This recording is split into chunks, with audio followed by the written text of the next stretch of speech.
C'était sans aucun doute la chose la plus humiliante au monde. Un méchant de troisième ordre, vivotant dans une organisation maléfique. Un instructeur, lui de tous, poignardé à l'épaule par une recrue du premier jour. Trop fier pour montrer sa faiblesse, il a serré les dents tout l'après-midi. Intérieurement, il était au bord des larmes à cause de la douleur. La honte était presque insupportable. Revenons à cette désagréable matinée. Célina fixait son instructeur de ses yeux perçants et inflexibles. Des murmures couraient dans les rangs, emplis de déception envers cette salle d'entraînement. Célina était frustrée, elle aussi. Elle avait voulu être placée dans la première salle d'entraînement. Au lieu de cela, elle avait été reléguée à la 5e, brutale, ingrate et complètement indigne d'elle. Et le pire de tout, c'était l'instructeur, juste devant elle.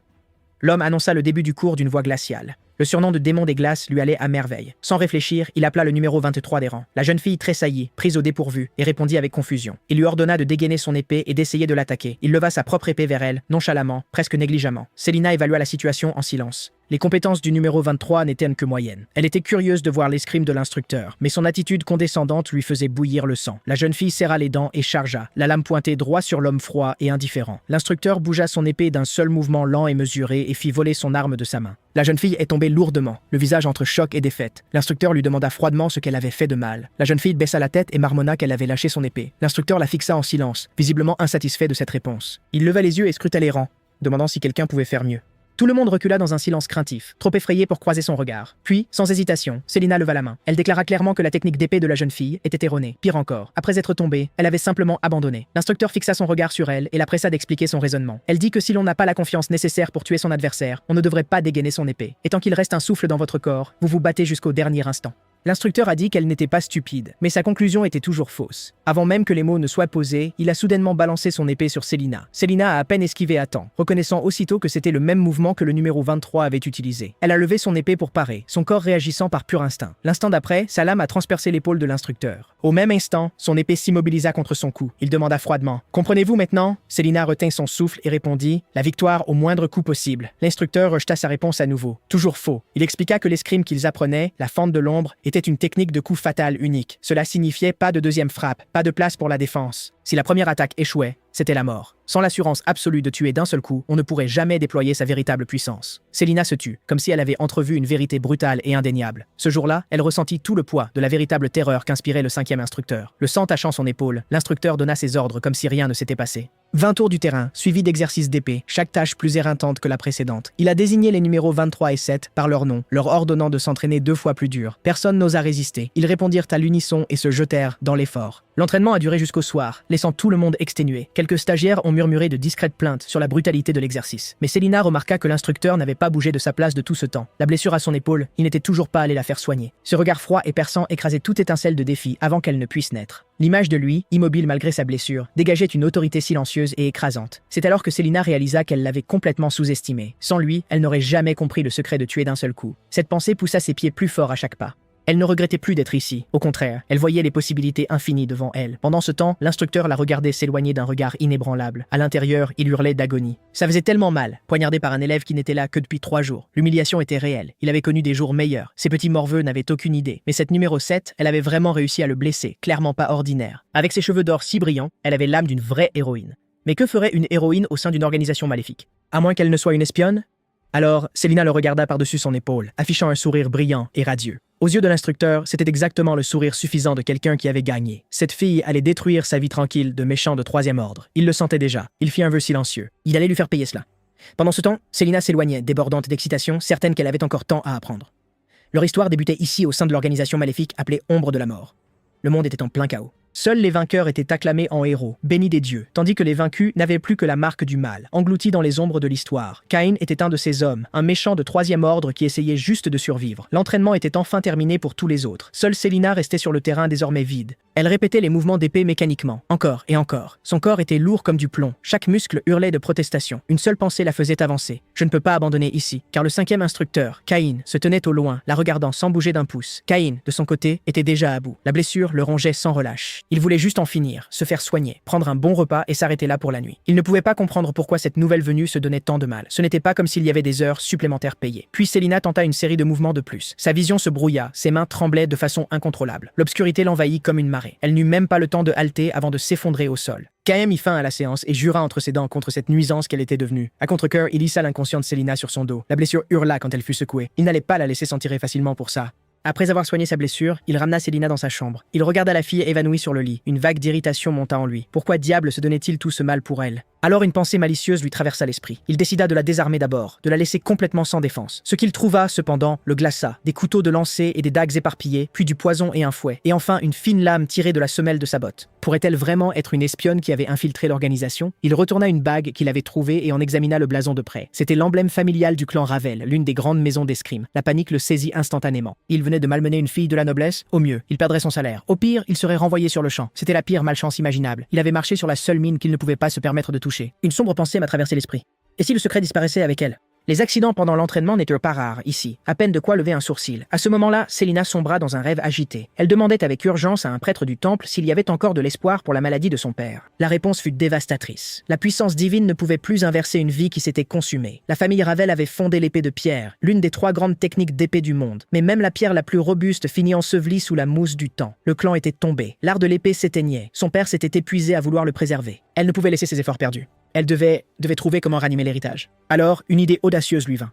Pourquoi se limiter à une seule technique d'épée si elle pouvait maîtriser les 2 autres grandes techniques et les fusionner? Certes, l'étincelle du champ de bataille, perdu depuis longtemps, semblait hors de portée, mais il restait l'ombre de la mort. Puis soudain, son père l'appela. Elle courut vers lui avec joie. Au moment où elle se jeta dans ses bras, ses mains devinrent chaudes et collantes. Son père était couvert de sang, lui caressant doucement la joue. Il a laissé une marque ensanglantée et un dernier souhait. L'avenir de la famille, il le lui laissait. Célina se réveilla en sursaut de son cauchemar, le dos trempé de sueur froide. Elle regarda autour d'elle une pièce inconnue. La voix derrière elle fit se raidir tout son corps. Kyle jouait avec l'anneau dans sa main, exigeant de savoir pourquoi un descendant de la famille Revel était venu dans un endroit pareil. Plusieurs couteaux de lancer se sont plantés dans le cadre du lit autour d'elle. Un avertissement clair. Sa première pensée. Son identité avait été révélée. Mais si c'était le cas, pourquoi l'amener dans une pièce privée au lieu de la sinistre chambre d'interrogatoire? Caïn insistait, la raillant pour sa famille déshonorée et sans honte. Les joues de Célina rougirent de fureur. Elle attrapa un des couteaux du cadre du lit. Alors Caïn changea de tactique, lui demandant si elle voulait récurer la rouille de l'épée de pierre. Elle se figea. Comment pouvait-il bien savoir cela? Caïn la regarda avec une satisfaction tranquille, alors qu'elle mordait à l'hameçon. Sa main se porta à la garde de son épée. Il s'approcha lentement d'elle en lui expliquant la véritable essence des 3 grandes techniques d'épée. Puis, d'un mouvement incroyablement rapide, sa lame éclata en un rugissant brasier de feu. Les yeux de Célina s'écarquillèrent. Elle murmura le nom, incrédule. L'étincelle du champ de bataille, la technique d'épée perdue, juste là, sous ses yeux. Caïn rengaina l'épée et admit qu'il avait lui aussi une identité qu'il ne pouvait révéler. Les soupçons de Célina s'atténuèrent légèrement, mais elle ne comprenait toujours pas pourquoi il était si franc avec elle. Alors Caïn exposa sa véritable offre. Il voulait fusionner étincelle du champ de bataille avec ombre de la mort, et il voulait lui enseigner cette technique incomplète et inachevée. Cet art était dangereux. Seul un génie pourrait le cultiver, et il y aurait un prix à payer. Célina comprit immédiatement. Elle devait être son sujet d'expérimentation. Mais fusionner les 3 grandes techniques d'épée, c'était exactement la voie dont elle rêvait. Caïn murmura de leur objectif commun, restaurer la gloire de leurs héritages respectifs. Pour ce but commun, pourquoi ne pas devenir maître et élève en secret? La résolution de Célina vacilla violemment. L'éclat ardent de cette épée brûlait dans son esprit et ne la quittait plus. Finalement, son désir désespéré de faire revivre sa famille l'emporta sur tout. Elle accepta. Caïn sourit, mais intérieurement, il ricanait. Tu es perdu. Dès le lendemain, l'entraînement commença, brutal et absolument déroutant. De lourds seaux de fer, de suspectes concoctions à base de plantes, le tout présenté comme étant pour votre bien. Célina avait des doutes, mais pensant que c'était le chemin parcouru par ceux qui l'avaient précédé, elle serra les dents et endura. 10 jours plus tard, elle était à bout et s'est effondrée de nouveau. Caïn observait de loin, secrètement satisfait. La mort n'était qu'une question de temps. 10 autres jours passèrent. À sa confusion, les choses ne se détérioraient pas comme il l'avait prévu. 10 jours après cela, Célina devenait plus forte à travers le tourment, non pas plus faible. Une seule pensée restait dans l'esprit de Caïn. Dégoulinant de désespoir, c'est mauvais. Il n'avait jamais imaginé qu'une personne dans ce monde puisse endurer ce genre de punition. Célina demanda curieusement si quelque chose le tracassait. Caïn se ressaisit et annonça que le véritable entraînement commencerait demain. Célina était folle de joie, convaincue que son travail acharné avait enfin été reconnu. Alors qu'elle partait d'un pas léger, la vue de son dos joyeux rendit Caïn absolument fou. Il commença à imaginer des moyens de rendre la phase suivante 2 fois plus infernale. Quand la porte s'ouvrit, Caïn supposa instinctivement que c'était elle qui revenait. Au lieu de cela, c'était le 4e instructeur, arborant un sourire moqueur. Il lança que ce n'était clairement pas la personne que Caïn espérait. Caïn a immédiatement rejeté cette insinuation, insistant sur le fait qu'il ne faisait que parler d'entraînement. Alors le 4e instructeur a demandé si Caïn avait des sentiments pour cette stagiaire. Caïn a craché une gorgée de café directement au visage de l'instructeur. Il s'est empressé de le nier, dans une panique plus évidente que tout ce qu'il avait montré depuis des années. Le 4e instructeur a fait remarquer que cette réaction ne ressemblait en rien au Caïn qu'il connaissait. Après le départ de l'homme, Caïn se demandait encore pourquoi il était venu ici. Ce qu'il n'avait pas remarqué, c'est que le 4e instructeur était sorti avec un document sous le bras. Dans le couloir, le 4e instructeur jeta un coup d'œil au papier et sourit de satisfaction. Et cette petite scène fut vue par le numéro 23, qui passait par là. Le lendemain, sur le terrain d'entraînement, Caïn expliqua l'essence des 3 techniques d'épée à Célina. La fente obscure était conçue pour le coup fatal. L'étincelle du champ de bataille excellait à attirer l'ennemi. L'épée de pierre ignorait totalement la défense. Il soulignait que les trois devaient être parfaitement fusionnés, sinon il s'opposerait. Puis il tira son épée et démontra 3 coups rapides de flammes ardentes. Le feu déchira l'air avec une force terrifiante, engloutissant les arbres derrière Célina. Il annonça froidement que ce mouvement s'appelait étincelle de flammes cramoisies. Mais intérieurement, son poignet hurlait de douleur. Le visage parfaitement impassible, il expliqua que c'était une technique mortelle qui alliait vitesse et ruse. Célina était sidérée, submergée par la puissance brute devant elle. Caïn sourit intérieurement. Elle était vraiment tombée dans le panneau. Il poussa le piège plus loin. Avec l'épée de pierre en plus, un coup fatal absolu pouvait être porté. Célina sentit ce poids l'écraser. Elle doutait de pouvoir y parvenir. Caïn lui rappela que pour maîtriser cet art de l'épée, elle devait être prête à mourir en essayant. Le visage de Célina se fit grave. Elle savait qu'il ne plaisantait pas. Son regard se raffermit et elle déclara qu'elle donnerait tout. Caïn hocha la tête d'un air approbateur en apparence, tandis qu'intérieurement, il se jurait de la détruire. Une année passa. La voix de Célina s'éleva, interrogative. Elle ne comprenait pas pourquoi l'entraînement à l'épée était interrompu si brusquement aujourd'hui. Caïn ne pouvait se résoudre à voir à quel point elle était devenue plus forte. Il tenait à peine le coup. Il lui avait tout jeté pour la briser. Et non seulement elle ne s'était pas brisée, mais elle avait prospéré. Il ne pouvait que dire que la maîtrise de l'épée seule ne fait pas un vrai épéiste. Célina l'a pressé. Quoi d'autre pour devenir maître d'épée? Il l'ignora. Elle le fixa d'un regard qu'il ne put chasser. Alors qu'il allait craquer, elle lui demanda de la guider au-delà de l'épée. Caïn posa son journal avec un soupir et lui donna sa parole. Au cours des 10 jours suivants, Célina suivit Caïn à travers un vaste éventail de sujets. Philosophie, science, histoire, même les fondamentaux de la magie. L'étendue de ses connaissances dépassait le plus grand érudit dont elle ait jamais entendu parler. Célina le regardait dormir à son bureau, la tête baissée, épuisée. Qui était-il vraiment et d'où venait-il? Elle quitta la pièce en silence. Dans l'ombre du couloir, une voix malveillante l'interpella. Le 3e instructeur lui barra le chemin. Il a affirmé avoir entendu qu'elle fréquentait beaucoup le 5e instructeur. Célina trouva la remarque étrange. Elle fit remarquer qu'elle appartenait simplement à la 5e salle d'entraînement. Le 3e instructeur s'approcha, abandonnant tout semblant de civilité. Il dit qu'il avait su depuis le tout début qu'elle était une espionne. Il lui ordonna de restituer toutes les techniques d'épée qu'elle avait dérobées. Célina leva les yeux et l'avertit de se tenir à l'écart. Le 3e instructeur perdit son sang-froid. Il grogna qu'il était absolument scandaleux qu'une apprentie ose menacer un instructeur. Avant que le dernier mot ne quitte sa bouche, tous deux avaient dégainé leurs épées.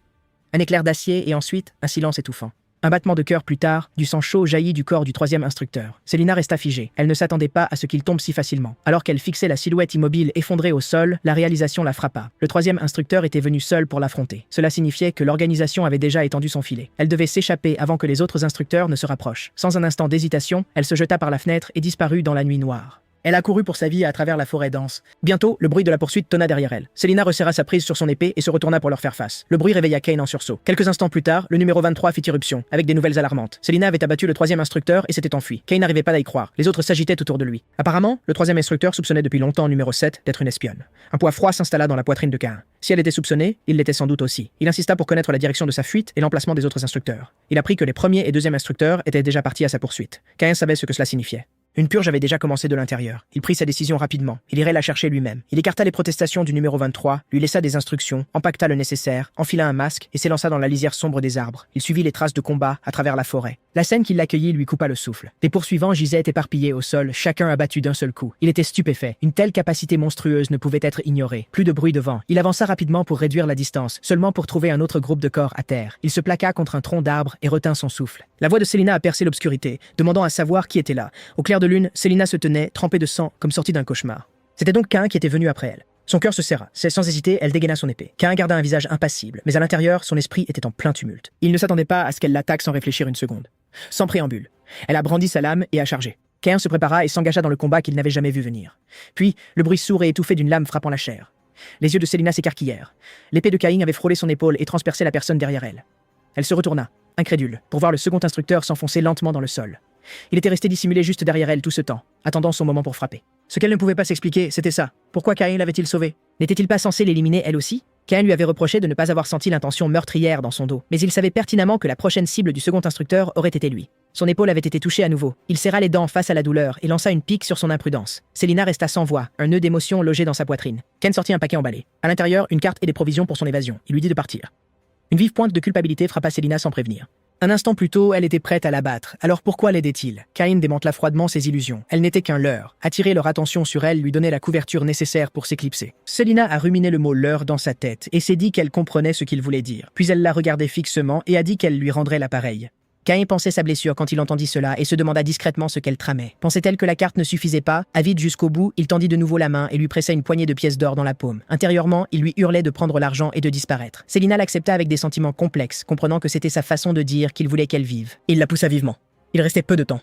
Avant de partir, Célina lui fit un vœu sincère. Elle espérait qu'il trouverait un vrai successeur un jour. Caïn laissa échapper un rire discret, à peine audible, empreint d'autodérision. Qui d'autre qu'une folle comme elle oserait s'adonner à un art de l'épée si obscur et autodestructeur? Le rire s'éteignit et il était déjà parti, englouti par la nuit. Célina se retourna, surprise. Ce rire laissa quelque chose d'étrange remuer dans sa poitrine. Au bord des falaises, au cœur de la nuit, la mort rôdait de tous côtés. Caïn avait été acculé au précipice. Le premier instructeur était venu avec une foule d'hommes pour bloquer toute issue. Le premier instructeur l'accusa d'avoir choisi son successeur au détriment de l'organisation, l'ultime trahison. Caïn répondit calmement.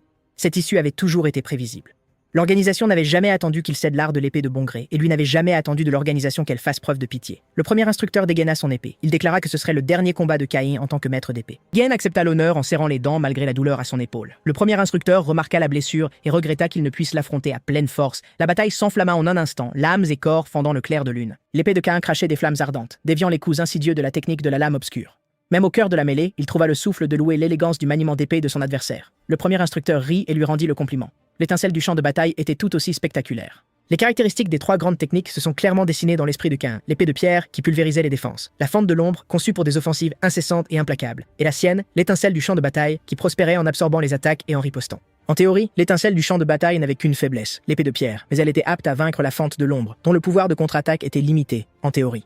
Mais la théorie ne pouvait pas combler le fossé entre sa force et celle de ses adversaires. Surtout maintenant. Les blessures sur son corps se multipliaient. Ses mouvements devenaient lents. Finalement, le premier instructeur le tenait par la gorge, le suspendant au-dessus du précipice. Le premier instructeur dit que c'était dommage. Sans cette blessure, le résultat aurait pu être différent. Mais Caïn dit obstinément que son élève ne perdrait jamais. Le premier instructeur esquissa un sourire froid et promit de les réunir bientôt.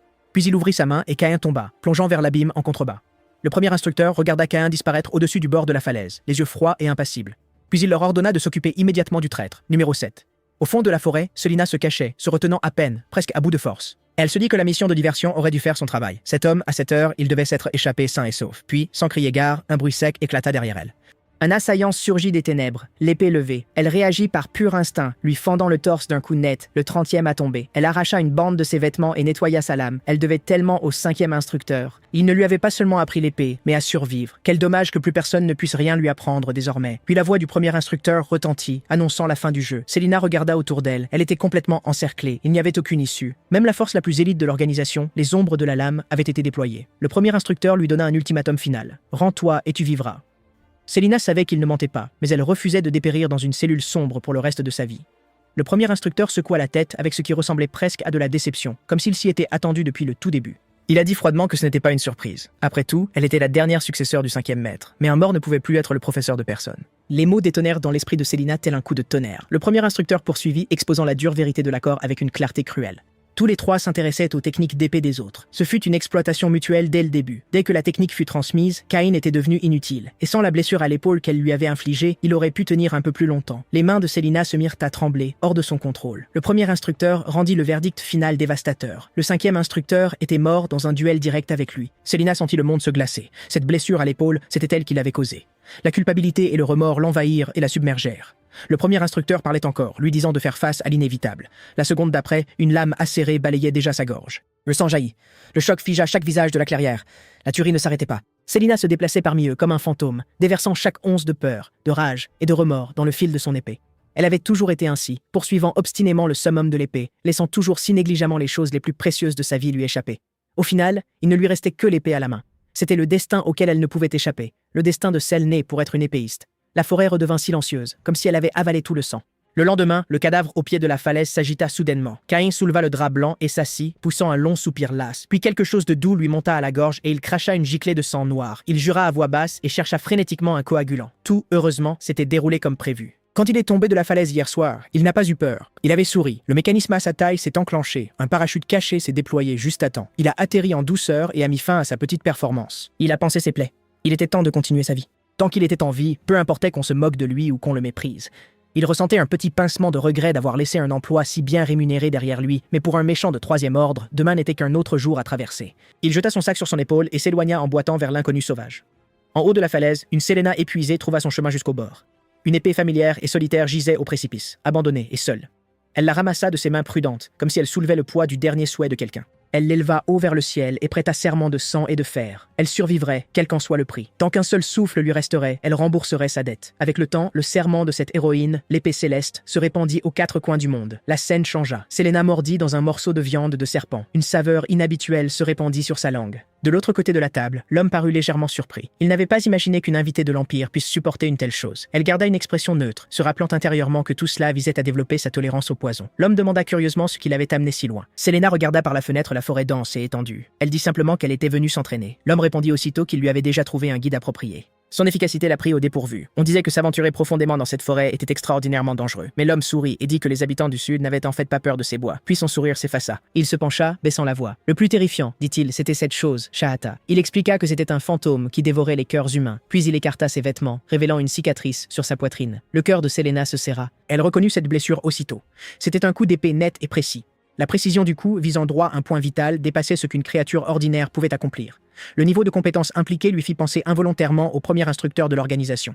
Elle sentit un malaise l'envahir. Quelqu'un d'aussi dangereux rôdait-il dans cette forêt? L'homme remarqua le changement de son expression. Il l'exhorta à être très prudente. Au cœur du silence nocturne, Selena veillait, ses doigts courant sur l'épée que Caïn avait laissée. Elle ne croyait pas vraiment au fantôme mangeur de cœur, mais tandis que ses doigts parcouraient la lame, une pensée faible et impossible affleura. Et si les fantômes existaient vraiment? Pourrait-elle revoir une dernière fois ce qu'elle avait perdu? Les visages de son père et du 5e instructeur lui vinrent à l'esprit, apportant une tristesse sourde et douloureuse. Elle serra l'épée contre elle, comme si elle en tirait de la chaleur. Dans son sommeil, un froid glacial l'envahit. Le visage de l'héroïne, Sylvelia, se tordit devant elle. La magie glaciale déferla de toutes parts. Selena se défendit désespérément. Elle exigea de savoir comment Sylvelia avait pu tomber si bas, mais Sylvelia déclara qu'elle était lasse depuis longtemps de jouer les héros. Elle désigna Selena et dit qu'un jour, cette porteuse de l'épée céleste le verrait de la même façon. La vie d'un héros vide de sens. Ça ne pouvait que finir en ruine. Avant que Selena ne saisisse le sens des mots, une plus forte déferlante de pouvoir s'était déjà formée. Une pluie incessante de lances de glace s'abattait sur elle, portant avec elle un désespoir accablant. Selena se réveilla en sursaut de son cauchemar. Un serpent blanc avait d'une manière ou d'une autre trouvé son chemin sur le lit. Ruminant encore le rêve dans son esprit, elle attrapa le serpent, le jeta par la fenêtre. Net, décisif. 3 années complètes s'étaient écoulées depuis la destruction de l'ombre de la mort. Une lassitude profonde, jusqu'aux os, l'envahit. Durant ces 3 années, elle avait erré à travers le continent, affrontant épreuve après épreuve, tout cela pour restaurer la famille Ravel à son ancienne gloire. Elle avait aidé d'innombrables personnes, combattu d'innombrables duels, et même terrassé de nombreux démons. Pourtant, les mots de Sylvelia restaient en elle comme une écharde qu'elle ne pouvait retirer. Derrière cette fureur et ce désespoir, quelle vérité se cachait? À ce moment-là, le bruit de pas interrompit ses pensées. Un garçon passa la tête par la porte, demandant si elle avait besoin d'un guide. Il se présenta comme Ladja, le guide le plus expérimenté du village. Selena cligna des yeux. Elle ne s'attendait pas à ce que le guide soit un enfant. L'inquiétude se lisait sur son visage. Pénétrer au plus profond de la forêt n'était pas sans danger. Ladja la perça à jour et haussa les épaules, disant qu'il pourrait toujours repousser le calendrier. Il avait déjà encaissé la compte, après tout. Dès qu'elle serait prête, il le serait aussi. Mais Selena hésitait. Le temps pressait. Elle n'eut d'autre choix que d'accepter. Le visage du garçon s'éclaira aussitôt d'un large sourire. La scène a basculé sur Cain. Il fixait les ordres qu'il tenait en main, à la fois déconcerté et plein de réticence. Cette organisation maléfique l'avait en fait envoyé aux confins du continent. Les enfants du village le montraient du doigt et chuchotaient, le traitant de bizarre. Il ravala son irritation et rangea le bout de papier. Première priorité, trouver un guide, bien qu'il ait le pressentiment que les guides dans un endroit aussi reculé ne seraient pas bon marché. Un garçon vif le dépassa soudainement en courant, puis fit demi-tour et revint. Le garçon devina avec suffisance qu'il se dirigeait vers le dernier village et se vanta fièrement de connaître le chemin. Mais il était déjà pris. Il avertit utilement qu'il n'y avait que 2 guides dans le village. Mieux valait se dépêcher. Caïn était sans voix. Il n'avait même pas posé une seule question qu'il s'inquiétait déjà du coût potentiellement élevé. Puis quelque chose de lourd atterrit sur sa tête. Un serpent blanc s'était enroulé là-haut. Il a planté ses crocs sans prévenir. Caïn a poussé un cri, a sorti frénétiquement un antidote et l'a avalé. Il s'est effondré dans l'agonie, de l'écume à la bouche, la fureur bouillonnant dans sa poitrine. Allongé là, il vit un éclair de cheveux dorés disparaître dans un bâtiment voisin. Il en déduisit aussitôt une farce délibérée d'un habitant du coin. Mais sans preuve, il n'eut d'autre choix que de ravaler sa rage et de passer à autre chose. À ce moment-là, un garçon s'est glissé. Il a demandé, l'air inquiet, si Caïn avait faim, puis il a joyeusement fourré une brochette de serpent rôti en plein visage. Caïn a perdu son sang-froid. Il a fait voler la brochette d'un coup sec, puis il a mis en pièces ce qui restait du serpent. Il a tiré son épée et l'a pointé sur le garçon, exigeant de savoir ce que cela signifiait. Il les a accusés d'utiliser des serpents venimeux pour voler et nuire aux voyageurs. Le garçon était mort de peur. Il se jeta aux jambes de Caïn et s'y accrocha, sanglotant et suppliant à travers ses larmes que c'était un accident complet. Caïn bouillonnait encore de rage, sur le point de lui dire ses 4 vérités, quand il se souvint soudain de sa mission. Il saisit l'occasion et pressa le garçon. Connaissait-il un guide pour le village? Les larmes du garçon séchèrent en un instant. Sa main se leva d'un coup. C'était lui, dit-il. Caïn sourit, et ce n'était pas un sourire bienveillant. Le garçon paniqua immédiatement et recula, admettant qu'il n'était qu'un débutant. Caïn ricana. Le guide expérimenté était déjà pris. Qui d'autre restait-il à part lui? Sous la douce persuasion d'une épée dégainée, le garçon n'eut d'autre choix que d'accepter en pleurant. Caïn était discrètement satisfait de lui-même. Il avait réussi à économiser une belle somme. Mais cette satisfaction fut brisée contre la réalité peu après. Ils n'avaient pas fait beaucoup de chemin avant de s'enfoncer tous deux dans un marais. Caïn demanda furieusement comment un guide pouvait ne pas reconnaître un marais. Le guide gémit pour sa défense, insistant sans cesse qu'il était vraiment un débutant. Caïn, sans autre option, résolut le problème méthodiquement et les tira tous deux avec une corde. Le guide le regarda bouche bée et décida qu'il devait être une sorte de magicien. Cain ne prit pas la peine d'expliquer. Il avertit le garçon que s'il faisait plus de bruit, il serait abandonné. Le guide ferma immédiatement la bouche et s'accrocha désespérément au pan du manteau de Cain. Ce qui suivit fut un voyage digne des pires cauchemars de Cain. Le guide excité piqua un nid de guêpe et se retrouva couvert de piqûres. Cain fut forcé de céder un peu de sa précieuse pommade antidote. Une averse soudaine les trempa tous les deux jusqu'aux os. En traversant la rivière, le guide a fait tomber leurs provisions qui ont dérivé. Il a serré son estomac, gargouillant, et a gémi piteusement qu'il mourait de faim. L'expression de Cain s'est assombrie. Il a arraché la moitié de sa viande séchée et la lui a tendue. Le guide l'a accepté avec gratitude. En voyant le garçon mâcher joyeusement la viande séchée, Cain fut rempli de regrets. Il aurait dû payer plus cher et engager le guide expérimenté. La scène passa à Selena suivant son guide, Ladja, alors qu'il s'aventurait dans la dangereuse forêt du sud. Ladja l'avertit prudemment que les marais étaient immortels. Un faux pas, et tout était fini. Selena, pourtant, avançait sur l'eau à une vitesse étonnante, comme sur un sol solide. Ladja fixait, bouche bée, complètement incapable de comprendre ce qu'il voyait. Selena trouvait cela plus simple que de marcher vraiment sur l'eau. Ses mouvements étaient si vifs qu'elle faillit foncer droit dans une énorme ruche nichée entre les arbres. Avant que le cri d'alarme de Ladja ne quitte sa bouche, la nuée éclata vers l'extérieur comme un nuage d'orage noir. L'instant d'après, son épée se transforma en un filet d'acier et chaque abeille tomba. Ladja fut de nouveau frappée de mutisme. Selena pensa que c'était plus facile que de couper du sable, à peine digne d'être mentionné. Et ce n'était là que le début. L'hostilité ne manquait pas dans la forêt. Un serpent venimeux a jailli et a bondi. Elle l'a atteint derrière la mâchoire avec une précision parfaite. Un guépard a surgi de l'ombre pour l'abattre. Elle l'a chassé avec force. Une plante carnivore bâilla, ouvrant grand sa gueule. Elle y mit le feu sans rompre son élan. Chaque menace mortelle devenait un inconvénient mineur sur son chemin. Ladja finalement ne pouvait plus se retenir. Était-elle vraiment humaine? Selena répondit calmement qu'elle était simplement quelqu'un qui avait suivi un entraînement spécial. Elle avait été forcée de courir sur l'eau pour s'entraîner. Elle avait avalé des insectes venimeux et des serpents pour renforcer son immunité au poison. Elle avait perfectionné ses compétences à l'épée à travers de vraies batailles dans des champs de cadavres et de sang. Même après tout ça, elle a dit que cette forêt restait le plus grand danger qu'elle ait affronté. Elle a poussé le guide hébété pour qu'il avance. L'expression de Ladja s'assombrit. Ils arrivèrent au deuxième village. Son nom n'était rien de plus qu'un nombre. Ladja a expliqué que les villages en forêt étaient détruits si souvent qu'il était plus pratique de les numéroter. Selena hocha la tête, bien qu'elle fût très consciente des yeux qui la suivirent de toutes parts. Pendant le repas, elle a demandé directement si les gens d'ici n'aimaient pas ceux de l'Empire. Ladja l'a rapidement nié. Il a balayé ça d'un revers de main. Les villageois étaient juste préoccupés par les préparatifs du festival. Selena a regardé par la fenêtre. Effectivement, le village se préparait pour une grande cérémonie de chasse. Ladja l'a invité avec enthousiasme à se joindre à eux, disant que c'était une occasion qui n'arrivait qu'une fois tous les 5 ans. Selena a décliné l'offre sans la moindre hésitation. Son esprit était entièrement absorbé par l'art de l'épée, et rien d'autre. Quant à concourir à une chasse face à des chasseurs expérimentés, elle en connaissait déjà parfaitement l'issue. Puis elle le sentit, un regard perçant le brouhaha ambiant, plus aigu et entièrement différent de tous les autres. Dans un coin, en contrebas, se tenait une femme, une arme à la main. Ses yeux étaient d'une hostilité manifeste, sans rapport avec les villageois affairés autour d'elle. Peu après, le contour du troisième village émergea de la brume. Le village était en ruine, son entrée scellée par d'épaisses couches de troncs tombés. Ladja trouva cela étrange. Quelque chose s'était clairement passé ici. À ce moment, un hurlement de pure terreur déchira le silence. Selena dégaina son épée en un instant et ordonna à Ladja de ne pas bouger. Elle fonça vers la source du son comme un éclair. Face au mur d'obstacles qui barrait le chemin, elle abattit son épée dans un jaillissement d'étincelles de combat. Des éclats de bois volèrent, et le passage fut forcé. L'intérieur du village se dévoila lentement. Ce qu'elle vit d'abord fut une ombre massive entassée dans le coin. Alors que ses yeux s'adaptaient, la vraie nature de cette ombre lui coupa le souffle. C'était une montagne de corps de villageois, témoignage silencieux de quelque chose d'horrible. Elle couvrit sa bouche alors qu'une vague de nausée et de fureur la submergeait. Elle s'avança prudemment dans ce lieu de mort, l'épaisse odeur de fer et de sang l'envahissant. Puis un cadavre proche tressaillit et se redressa. Selena reporta vivement son attention sur la silhouette. C'était un homme puissamment bâti, tout en muscles. Du sang maculait tout son visage, et plus écœurant que tout, un cœur humain encore rouge était serré dans son poing. Alors que Selena le regardait, sidéré d'horreur, il mit le cœur dans sa bouche et mâcha. Un froid si profond et étrange qu'elle n'avait jamais rien ressenti de tel l'envahit entièrement. Sans la moindre hésitation, elle se jeta sur lui avec toute sa fureur et frappa. L'homme se tordit pour l'éviter avec une agilité étrange, presque simiesque. Il tira la langue et lécha le sang de sa lame, les yeux pleins de provocation. Selena reconnut la lame courbe distinctive, un kukri. La terrifiante légende qu'elle avait entendue auparavant correspondait parfaitement au monstre devant elle. Shahata. Dans la langue de l'Empire, ce mot désignait un démon cannibale. Elle prit une profonde inspiration et adopta une posture ferme. Cet homme avait beaucoup de sang sur les mains. Il en répondrait. L'homme l'entendit et retroussa les lèvres dans un sourire profondément troublant. Un instant plus tard, il n'était déjà plus qu'une tache floue, réduisant la distance avec Selena en un clin d'œil. Selena leva son épée pour parer et les armes s'entrechoquèrent avec un craquement sec. Un instant, ils furent parfaitement assortis, aucun ne cédant un pouce. Puis sa lame balaya et atteignit sa cheville avec précision. La vive piqûre dérégla son rythme, coupant sa respiration l'espace d'une fraction de seconde. Elle serra les dents et riposta, le forçant à un salto arrière net pour créer de la distance. L'homme atterrit légèrement à plusieurs mètres de là. Il fit tournoyer sa lame nonchalamment, les yeux pleins de moquerie. Selena arracha son épée du sol, la pointa droit sur lui et demanda sèchement: n'avait-il donc pas peur de la mort pour combattre si imprudemment, sans aucun égard pour sa vie? C'était une méthode de meurtre qui menait à la destruction mutuelle. Elle resserra sa prise. Si c'était son choix, elle lui donnerait ce qu'il cherchait. Elle brandit son épée, et l'étincelle du combat s'alluma. Le mangeur de cœur éclata de rire sauvage à nouveau. Il bougea encore, chargeant une seconde fois comme un fantôme sorti des ténèbres. Selena ne s'est absolument pas retenue. Elle a hurlé le nom de la technique. Troisième forme, éruption du lotus cramoisi. Un torrent torrent de flammes rugissantes a répondu à son appel. L'homme a balancé sa lame, essayant de fendre la vague, mais la lumière était trop écrasante. Selena traversa les flammes vers lui, mettant toute sa force dans le coup. Avec un craquement sec, la longue lame dans sa main se brisa net en deux.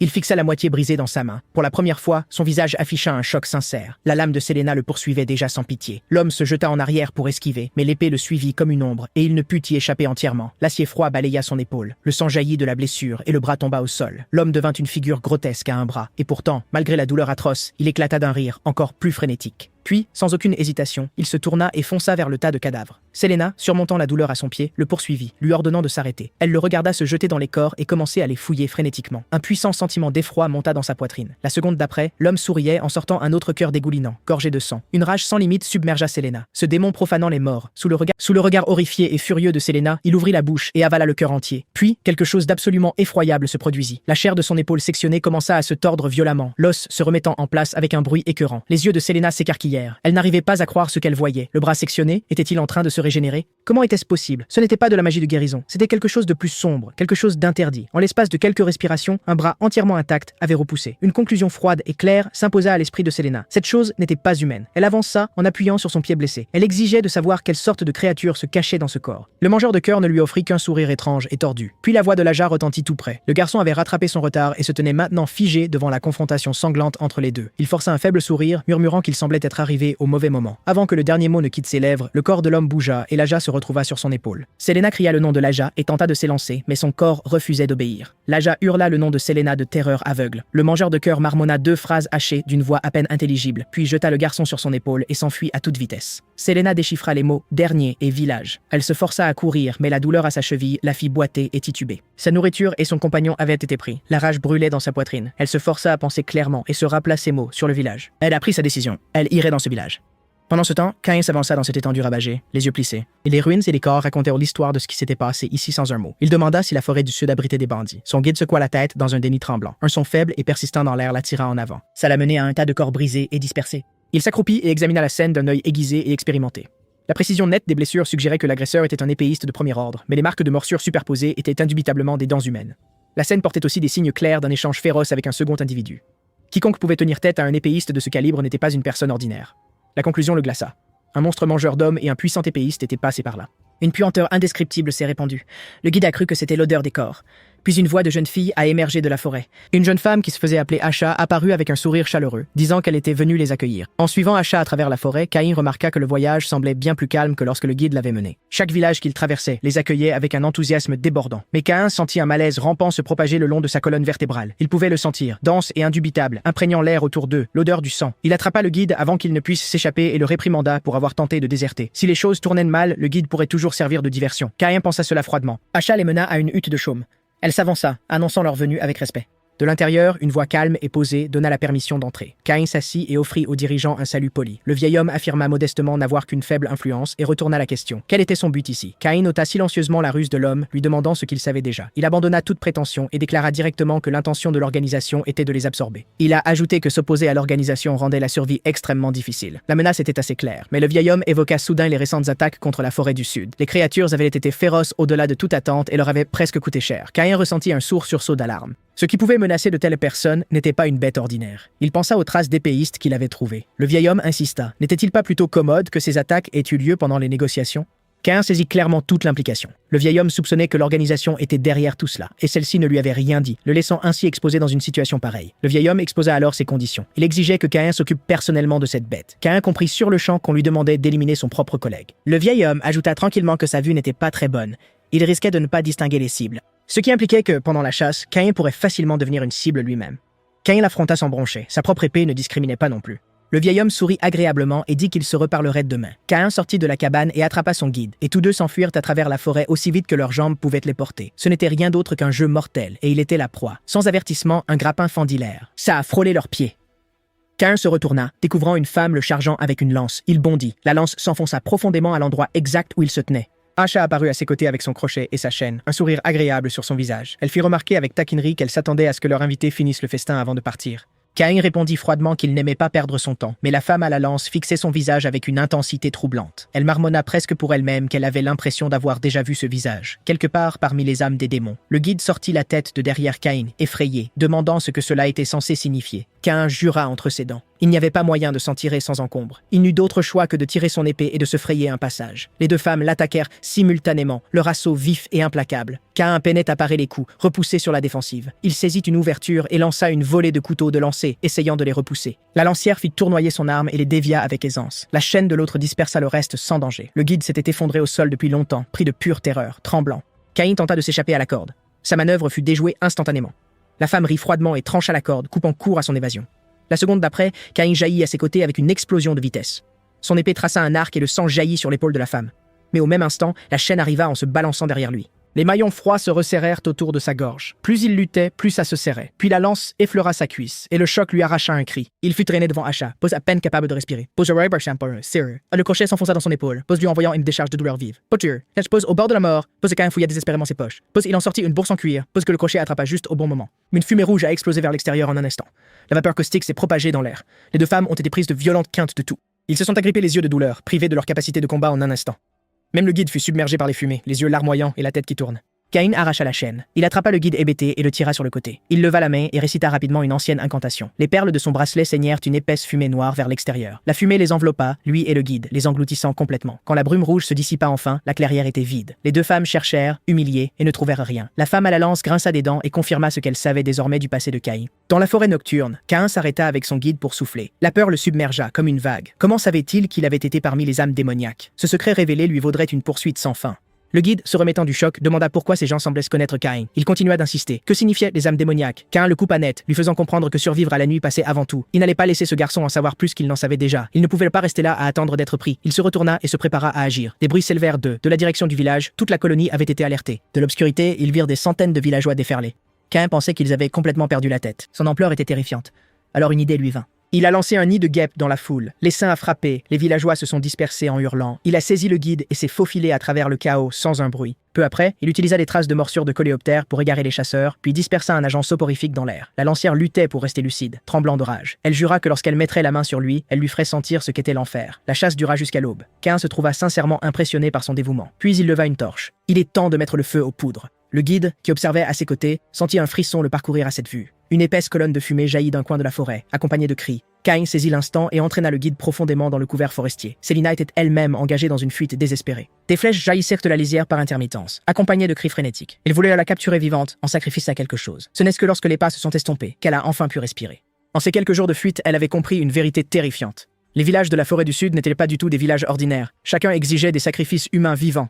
Les villageois ne pouvaient pas partir. Ils étaient du bétail dans un enclos, et les bergers étaient les êtres terrifiants qui se nourrissaient de chair humaine. Elle ruminait le problème. Comment faire sortir Laja? Le chemin s'annonçait brutal, mais une image lui vint à l'esprit et lui donna de la force. C'était lui qui lui avait appris que, même épuisée, elle ne devait jamais cesser d'avancer.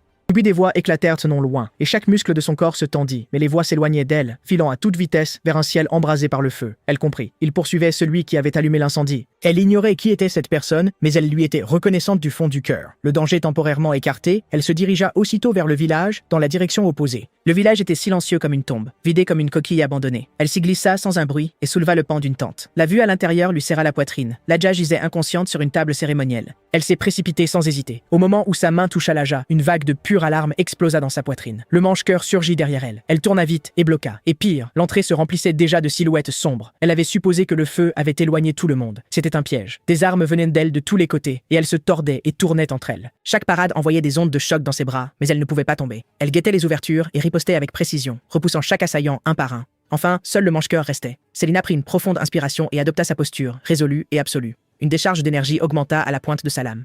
Le feu a explosé vers l'extérieur tel un dragon rugissant, dévastant tout sur son passage. L'homme trébucha en arrière, alarmé. L'abri entier fut soufflé par une détonation assourdissante. Célina fonça vers la table, enlaça Laja de ses bras et le releva. Elle devait agir maintenant. Mais au moment où elle les croyait en sécurité, une décharge de douleur brûlante lui traversa le cou. Une lame froide avait entaillé sa peau. La main qui tenait cette lame était celle de la Laja, qu'elle serrait dans ses bras. Puis un coup violent la frappa en pleine poitrine. Laja atterrit avec légèreté sur ce qui restait du toit effondré. Il complimenta Célina, la qualifiant d'épéiste vraiment remarquable, son ton dégoulinant d'amusement. Célina le fixait du regard, incapable d'accepter ce qu'elle voyait. Elle ne voulait pas croire que cet enfant en avait fait partie depuis le début. Laja sourit et mentionna qu'il y avait une dernière chose pour laquelle il devait se présenter. Il était le maître du premier village. La nuit tomba. Célina se réveilla en sursaut d'un court repos agité. Les jours où elle était chassée par le manche-cœur et les villageois s'étaient étirés sur une semaine entière. La seule raison pour laquelle elle était encore en vie était une figure mystérieuse œuvrant dans l'ombre pour l'aider. Cette personne avait mis le feu pour éloigner ses poursuivants et relâché des insectes pour détruire leurs réserves de nourriture. Ils avaient même utilisé l'agent soporifique le plus puissant pour neutraliser temporairement le mange-cœur. Elle était profondément reconnaissante et désespérée de savoir qui c'était et de comprendre pourquoi on l'aidait. En même temps, elle avait pris une décision. Cette longue chasse prendrait fin ce soir. L'Aja sortit des ombres avec ses compagnons, sans hâte. Il dit d'un ton léger que cette chasse particulière avait trop duré à son goût. La poigne de Célina se resserra sur son épée face à ceux qui avaient tué ses compagnons. Elle exigea de savoir pourquoi ils ne ressentaient aucune colère pour la mort des leurs. L'Aja parut confus, comme si la question était indigne d'une réponse. Pour lui, les faibles mouraient parce qu'ils étaient faibles. C'était juste l'ordre naturel. Célina sentit le poids s'abattre. Il n'y avait plus rien à dire à des gens comme ça. Elle leva lentement son épée, déterminée à agir là où les mots étaient superflus. La bataille éclata sans crier gare. La lancière fonça la première. Célina dévia l'attaque. La lame de l'Aja s'était déjà dirigée vers son visage. Elle était prise entre 3 assaillants. La mort la menaçait de toutes parts. Le mangeur de cœur trouva une ouverture. Un genou frappa violemment son abdomen. L'impact la projeta en arrière, sa colonne vertébrale se brisant contre un tronc d'arbre. Le javelot de la femme arriva aussitôt, fonçant droit sur son cœur.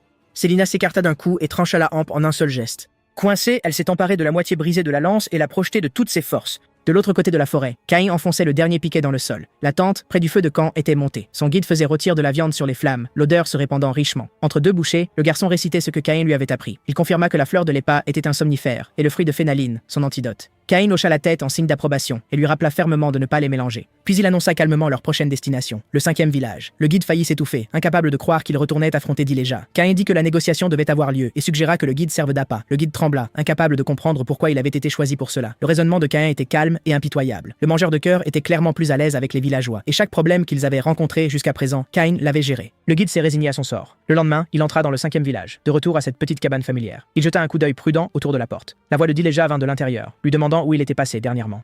Le guide tressaillit et s'empressa de s'expliquer, mais Dileja s'était déjà approché, disant qu'il savait tout. Ce devait être son invité gênant, le traînant partout comme guide, sans doute. Le guide se précipita pour le nier et insista que l'homme lui avait sauvé la vie plus d'une fois. Dileja rit et fit remarquer que, clairement, le guide n'avait pas su garder le contrôle de son invité. Il tendit une main, son ton chaleureux mais ne laissant aucune place au refus. Il convainquit le garçon de lui dire où étaient ses animaux. Le guide bégaya et hésita, ne sachant que faire. Alors qu'il était sur le point de craquer, la voix de Caïn se fit entendre depuis l'embrasure. Personne n'avait remarqué son entrée. Il les regarda avec un petit froncement de sourcils, puis se retourna et courut. Dileja le poursuivit aussitôt. Ils sprintèrent jusqu'à la lisière du village avant que Dileja ne le rattrape enfin. Dileja était furieuse, exigeant de savoir quand ce jeu allait prendre fin.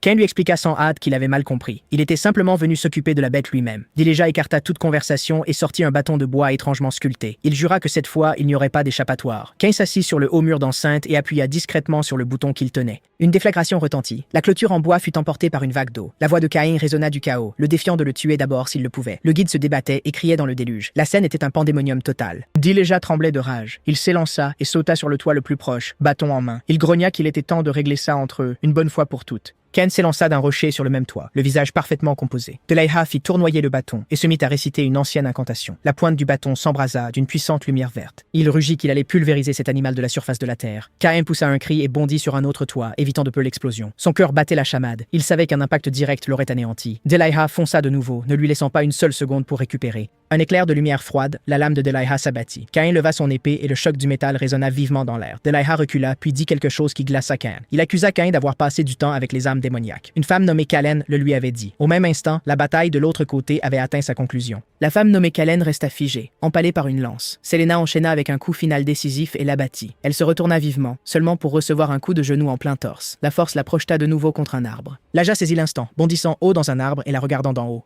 2 longues lames brillèrent dans ses mains, tandis qu'il les lançait vers le bas. Selena lut les trajectoires avec une précision acérée et attrapa les 2 lames d'une seule main. L'instant d'après, des étincelles flamboyantes jaillirent de nulle part sur le champ de bataille. Des flammes enveloppèrent les lames, les transformant en instruments de rétribution. Le visage de l'Aja pâlit. Il se débattit pour sauter de la branche en feu. Il leva les yeux. Un mur de flammes se précipitait déjà vers lui. À ce moment critique, l'homme silencieux se jeta devant l'Aja et en subit toute la force. Les flammes dévorèrent le corps de l'homme en un instant.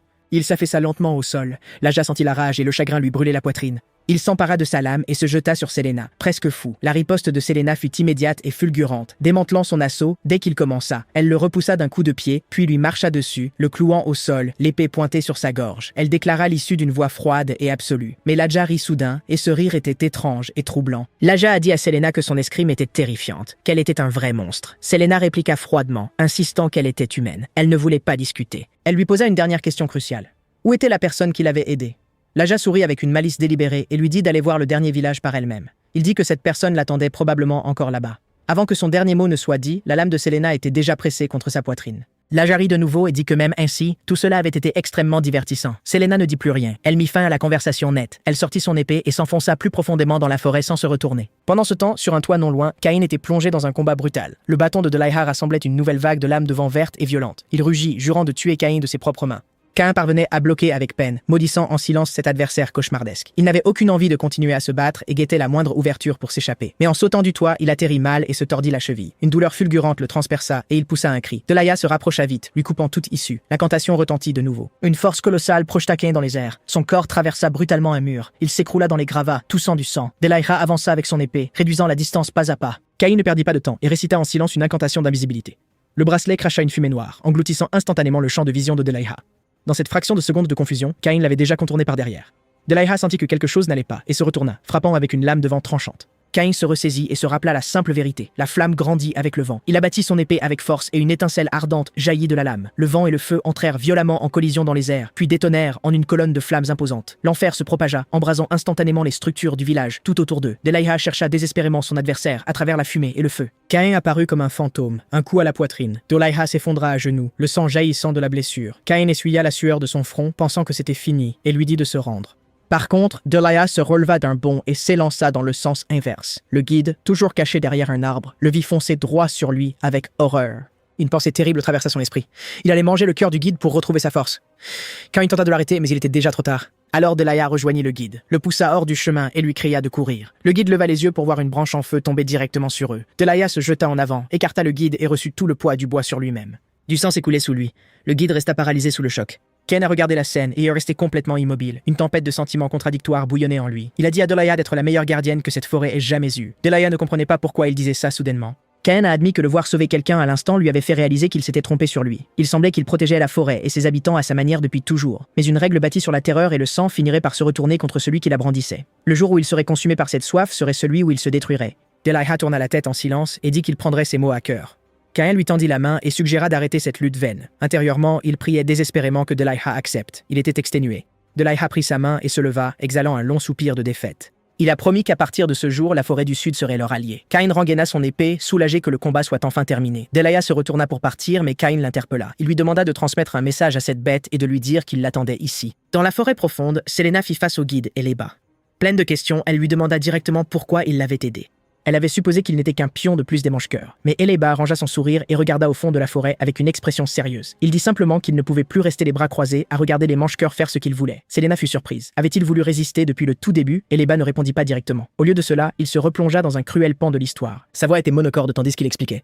Ces mangeurs de cœurs n'étaient autrefois que d'humbles esclaves. Dans cette terre sans loi, les villages s'étaient fait la guerre sans fin, et le peuple avait souffert sans répit. Pour alléger le fardeau, les prisonniers et les orphelins furent vendus à l'Empire. Puis un jour, certains de ces esclaves revinrent, portant avec eux un pouvoir sombre et contre nature. Ils tentèrent d'utiliser ce pouvoir pour prendre le contrôle de la forêt, mais en furent finalement consumés. La source de ce pouvoir était le cannibalisme, dévorant la chair humaine en échange d'un don démoniaque. Selena pensait que c'était la seule raison de son aide, mais Heleba dit qu'il y avait une autre raison, pour rembourser une dette à Shahata. Selena était perplexe. Shahata n'était-il pas qu'un autre nom pour les mangeurs de cœur? Heleba sourit et commença à lui raconter une histoire d'il y a 6 ans.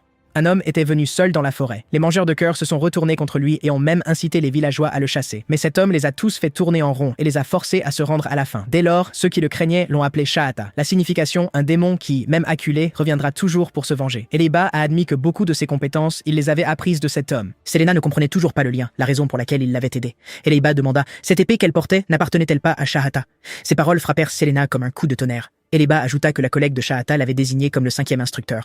Tout s'est mis en place d'un coup et Selena a su avec une certitude absolue. Elle repensa à la première fois où elle avait croisé le fer avec le 5e instructeur. Elle se souvint de ce qu'il lui avait dit en partant et ce n'est que maintenant qu'elle comprenait. Il avait lui aussi traversé cette forêt lointaine. Puis Eleba mentionna que le maître de la forêt était obsédé par elle, nourrissant toujours l'humiliation d'avoir perdu contre Shahata toutes ces années auparavant. Sans l'histoire derrière cette épée, il n'aurait peut-être jamais risqué de l'aider du tout. Une vague de terreur tardive submergea Selena, suivie d'une immense gratitude. Par un étrange coup du sort, le 5e instructeur l'avait encore une fois aidé. Eleba la remercia d'avoir éliminé les mangeurs de cœur. Grâce à ce qu'elle avait fait, cette terre avait enfin une chance de trouver la paix. Il lui demanda ce qu'elle comptait faire ensuite. Selena répondit qu'elle voulait continuer à voyager, s'entraîner et devenir plus forte. Eleba parut sincèrement surpris. Elle était déjà assez forte, pensa-t-il. Mais Selena secoua doucement la tête, sachant mieux que quiconque ce qui lui manquait encore. C'était à cause du cinquième instructeur qu'elle voyait si clairement ses propres lacunes. Elle avait décidé de suivre les traces qu'il avait laissées dans le monde, une façon de garder près d'elle le souvenir de quelqu'un qu'elle ne reverrait jamais. 6 ans plus tôt, dans cette même forêt, Cain s'était tenu devant le premier instructeur. Le premier instructeur reconnut sa défaite et le félicita pour sa performance exceptionnelle. Cain, en revanche, ne pouvait ressentir qu'un profond sentiment d'impuissance. Il venait à peine de rejoindre l'organisation qu'on lui confiait déjà des missions pareilles. Le premier instructeur sourit et lui tendit un nouvel ordre de mission. Cain s'empara du papier et le lut, sa surprise cédant la place à une perplexité totale. Il n'aurait jamais imaginé que l'organisation lui assignerait une tâche pareille. Le premier instructeur haussa un sourcil, étant donné l'exceptionnel maître d'épée qu'il était. Transmettre l'art à la génération suivante n'était-il pas la chose la plus naturelle au monde? À partir de ce moment, il était le 5e instructeur de l'organisation. À l'approche de l'aube, la première instructrice s'apprêtait à partir, puis s'arrêta et dégaina son épée. Un coup net abattit un grand arbre qui poussait à proximité. Aleba, qui s'était caché derrière et écoutait, fut frappé en pleine poitrine et s'effondra dans une mare de sang. La première instructrice s'avança vers lui, les yeux froids, prête à achever le travail. Cain intervint et la retint, expliquant calmement la logique. Leur relation avec le maître de la forêt pouvait se rompre à tout moment. Ils avaient besoin de quelqu'un à l'intérieur, et cet homme était le guide idéal. La première instructrice céda et se retourna pour partir. Cain se mit aussitôt à arrêter l'hémorragie d'Aleba et à soigner sa blessure. Aleba, à peine conscient, demanda pourquoi il l'avait sauvé. Cain lui a juste rappelé la dette. À l'époque, Cain croyait que ce n'était qu'une simple note de routine dans une mission.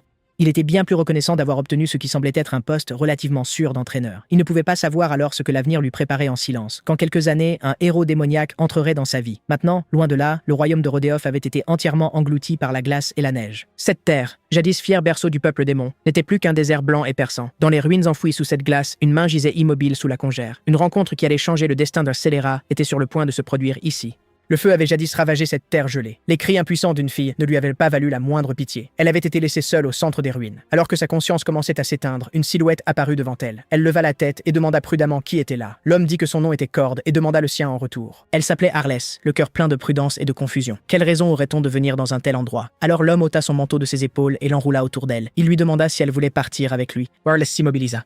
Son premier instinct fut qu'il la prenait en pitié. Mais ce qui la frappa le plus, c'était le même vide qu'elle reconnaissait dans ses yeux.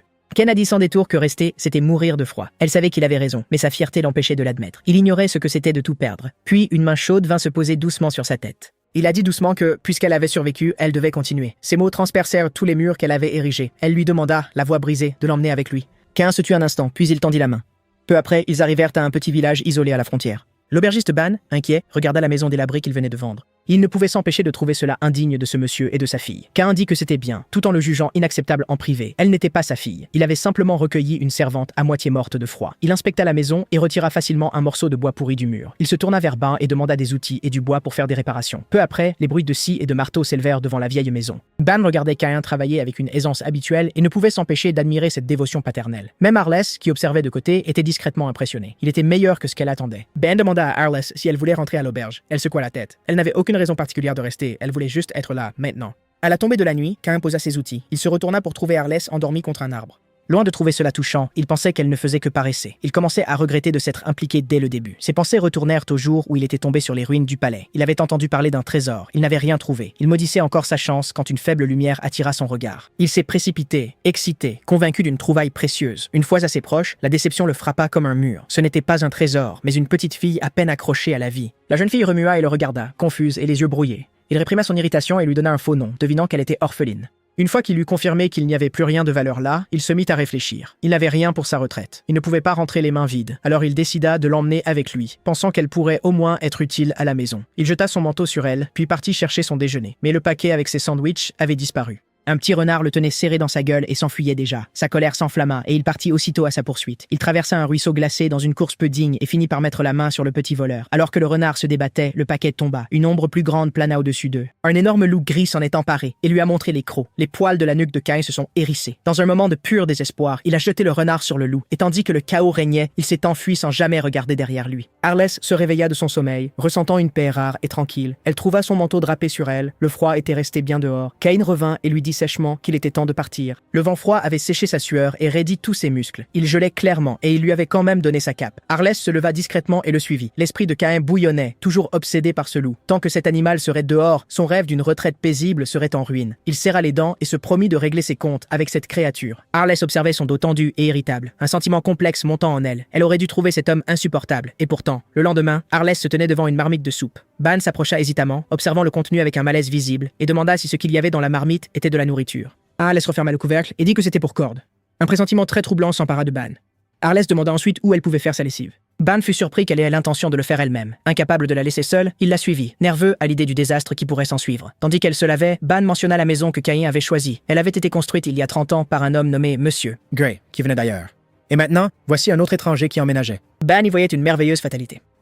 Arlès ne l'écoutait pas. Elle essorait les vêtements savonneux, par des torsions ciblées et vigoureuses. Ban continua, se rappelant qu'enfant il échangeait des boissons volées contre des histoires. Il dit « Monsieur ». Gray avait été un chasseur qui avait parcouru le monde entier, un aventurier légendaire. Arlès le trouvait juste bruyant. Son esprit était ailleurs, complètement. Le regard de Ban se posa sur les vêtements qu'elle lavait et il s'arrêta net. Il marmonna avec sympathie et dit qu'il irait chercher des vêtements pour Cord. Arlès n'avait aucune idée de ce qu'il voulait dire et le trouvait étrange. À ce moment-là, dans une petite cabane dans les bois, Cain s'était retrouvé face à face avec Monsieur Gray. Le vieil homme robuste se présenta comme le garde forestier et demanda joyeusement ce qui l'amenait. Cain expliqua qu'il cherchait à acheter de vieux outils, mais il ne pouvait pas s'empêcher de trouver ce visage familier. Monsieur Gray fut généreux et dit qu'il pouvait simplement les prendre. Il ouvrit la porte de l'entrepôt. À l'intérieur, des toiles d'araignée pendaient épaisses et tout sentait la poussière et le temps. Cain chercha attentivement et trouva un vieil arc et des gants d'escalade encore utilisables. Puis une fiole de poison mortel attira son attention et le mit sur ses gardes.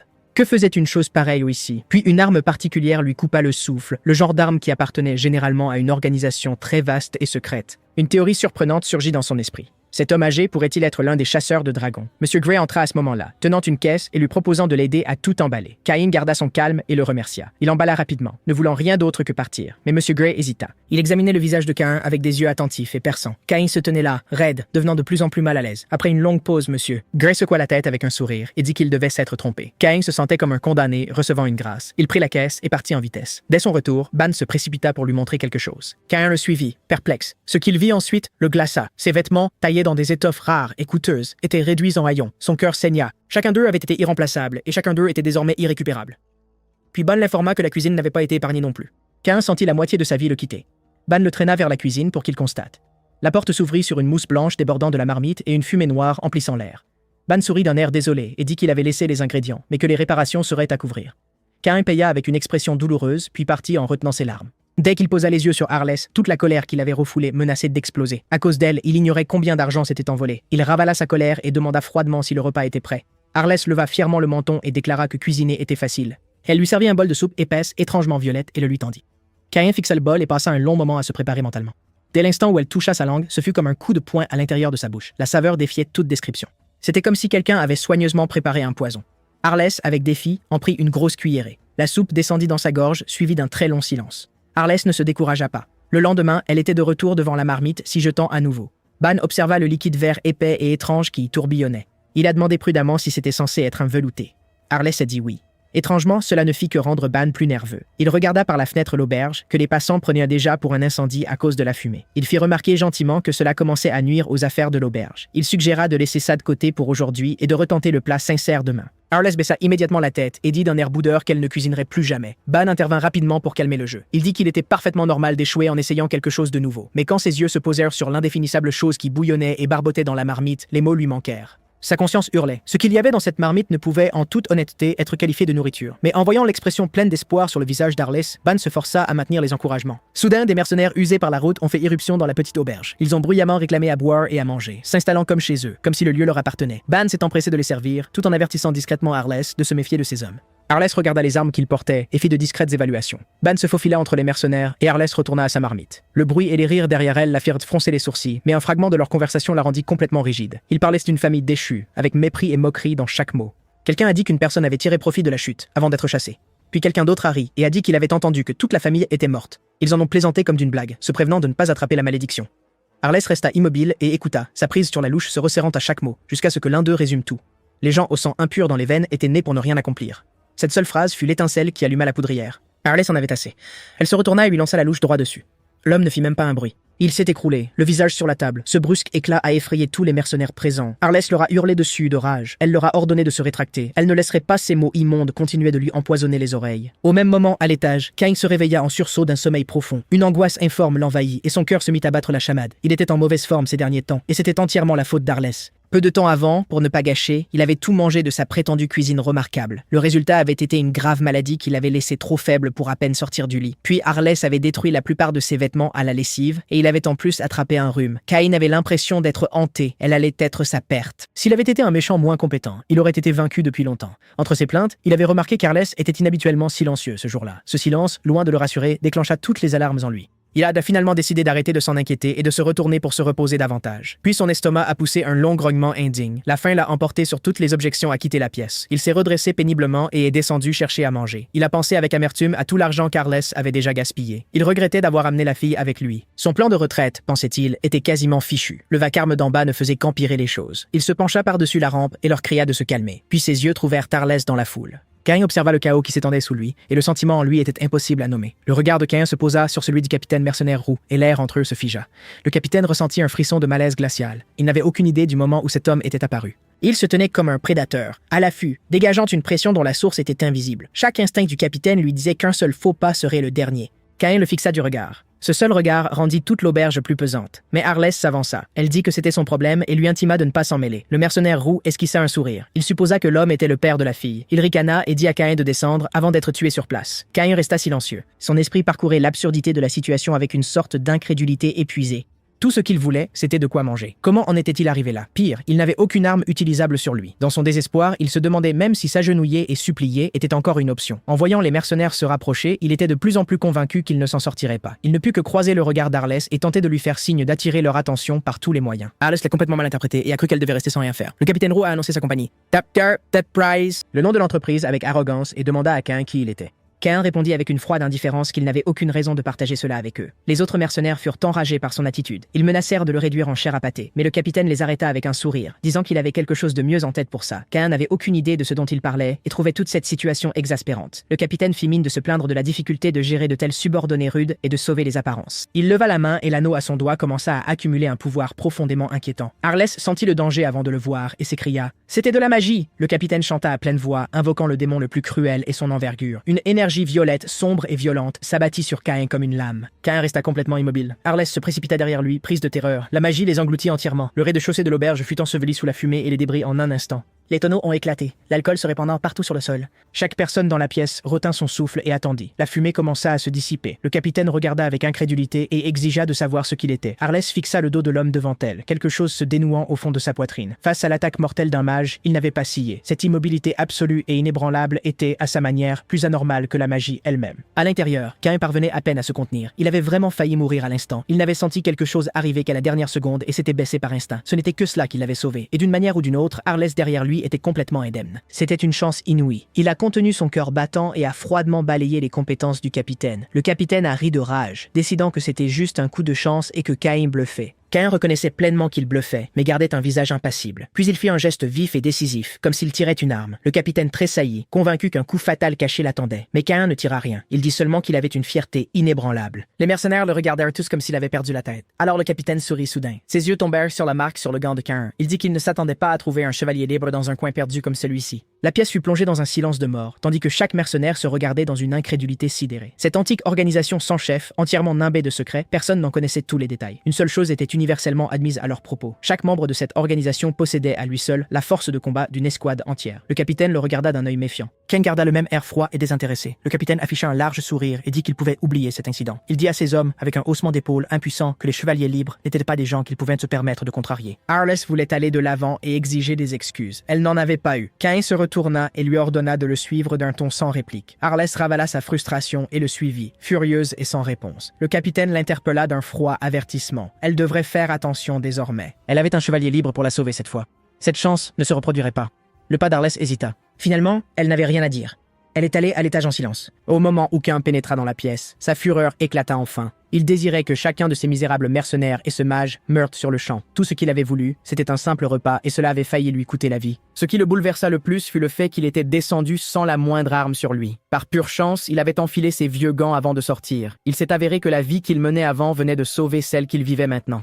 Il s'est laissé tomber sur le canapé et s'est forcé à réfléchir calmement. Il s'en était sorti en bluffant, en invoquant les chevaliers libres. Ce nom avait assez de poids pour lui assurer une sécurité temporaire. Mais révéler cette identité comportait de graves risques. Si quelqu'un qui connaissait vraiment toute l'histoire écoutait, il pourrait ne pas s'en sortir vivant. Et s'il devait fuir, la retraite paisible dont il rêvait serait terminée. La seule pensée le mettait presque en larmes. Qu'avait-il fait pour mériter tout cela? S'il y avait une seule erreur à pointer du doigt, c'était celle-là. Il n'aurait jamais dû ramasser cette malédiction ambulante. Arless entra à ce moment précis, une expression complexe sur son visage. Elle resta là, marmonnant, les joues rouges, et réussit finalement à prononcer une seule phrase. Elle lui dit qu'il avait mis son nez là où il ne fallait pas, ce qui fit monter la chaleur directement au visage de Cain. Il inspira lentement et s'efforça de rester calme. Il lui demanda si elle ne pouvait toujours pas lâcher cet endroit. Arless se figea sur place. Il avait dit exactement ce qu'elle n'avait pas voulu entendre. Cain soupira et lui dit qu'elle ferait aussi bien de l'oublier. Et si elle ne pouvait pas oublier, alors de l'enterrer si profondément qu'il ne puisse plus l'atteindre. Quoi qu'il se soit passé dans le passé, aussi douloureux que ce fut, cela ne pouvait pas être changé. Il fallait qu'elle soit ici, dans le présent, pas enfermée dans un endroit où elle ne pourrait jamais retourner. Arless laissa échapper un rire creux et amer, comme si elle venait d'entendre quelque chose d'absolument absurde. Il avait vu de ses propres yeux ce que ça lui avait coûté de survivre. Comment pouvait-il rester là et jeter le mot oublié comme si de rien n'était? Il rétorqua froidement. Alors, combien de temps allait-elle continuer à porter ça? Ces mots transpercèrent Arless comme un pic de glace. Elle sentit le sang et les corps sans fin la presser de nouveau dans son dos.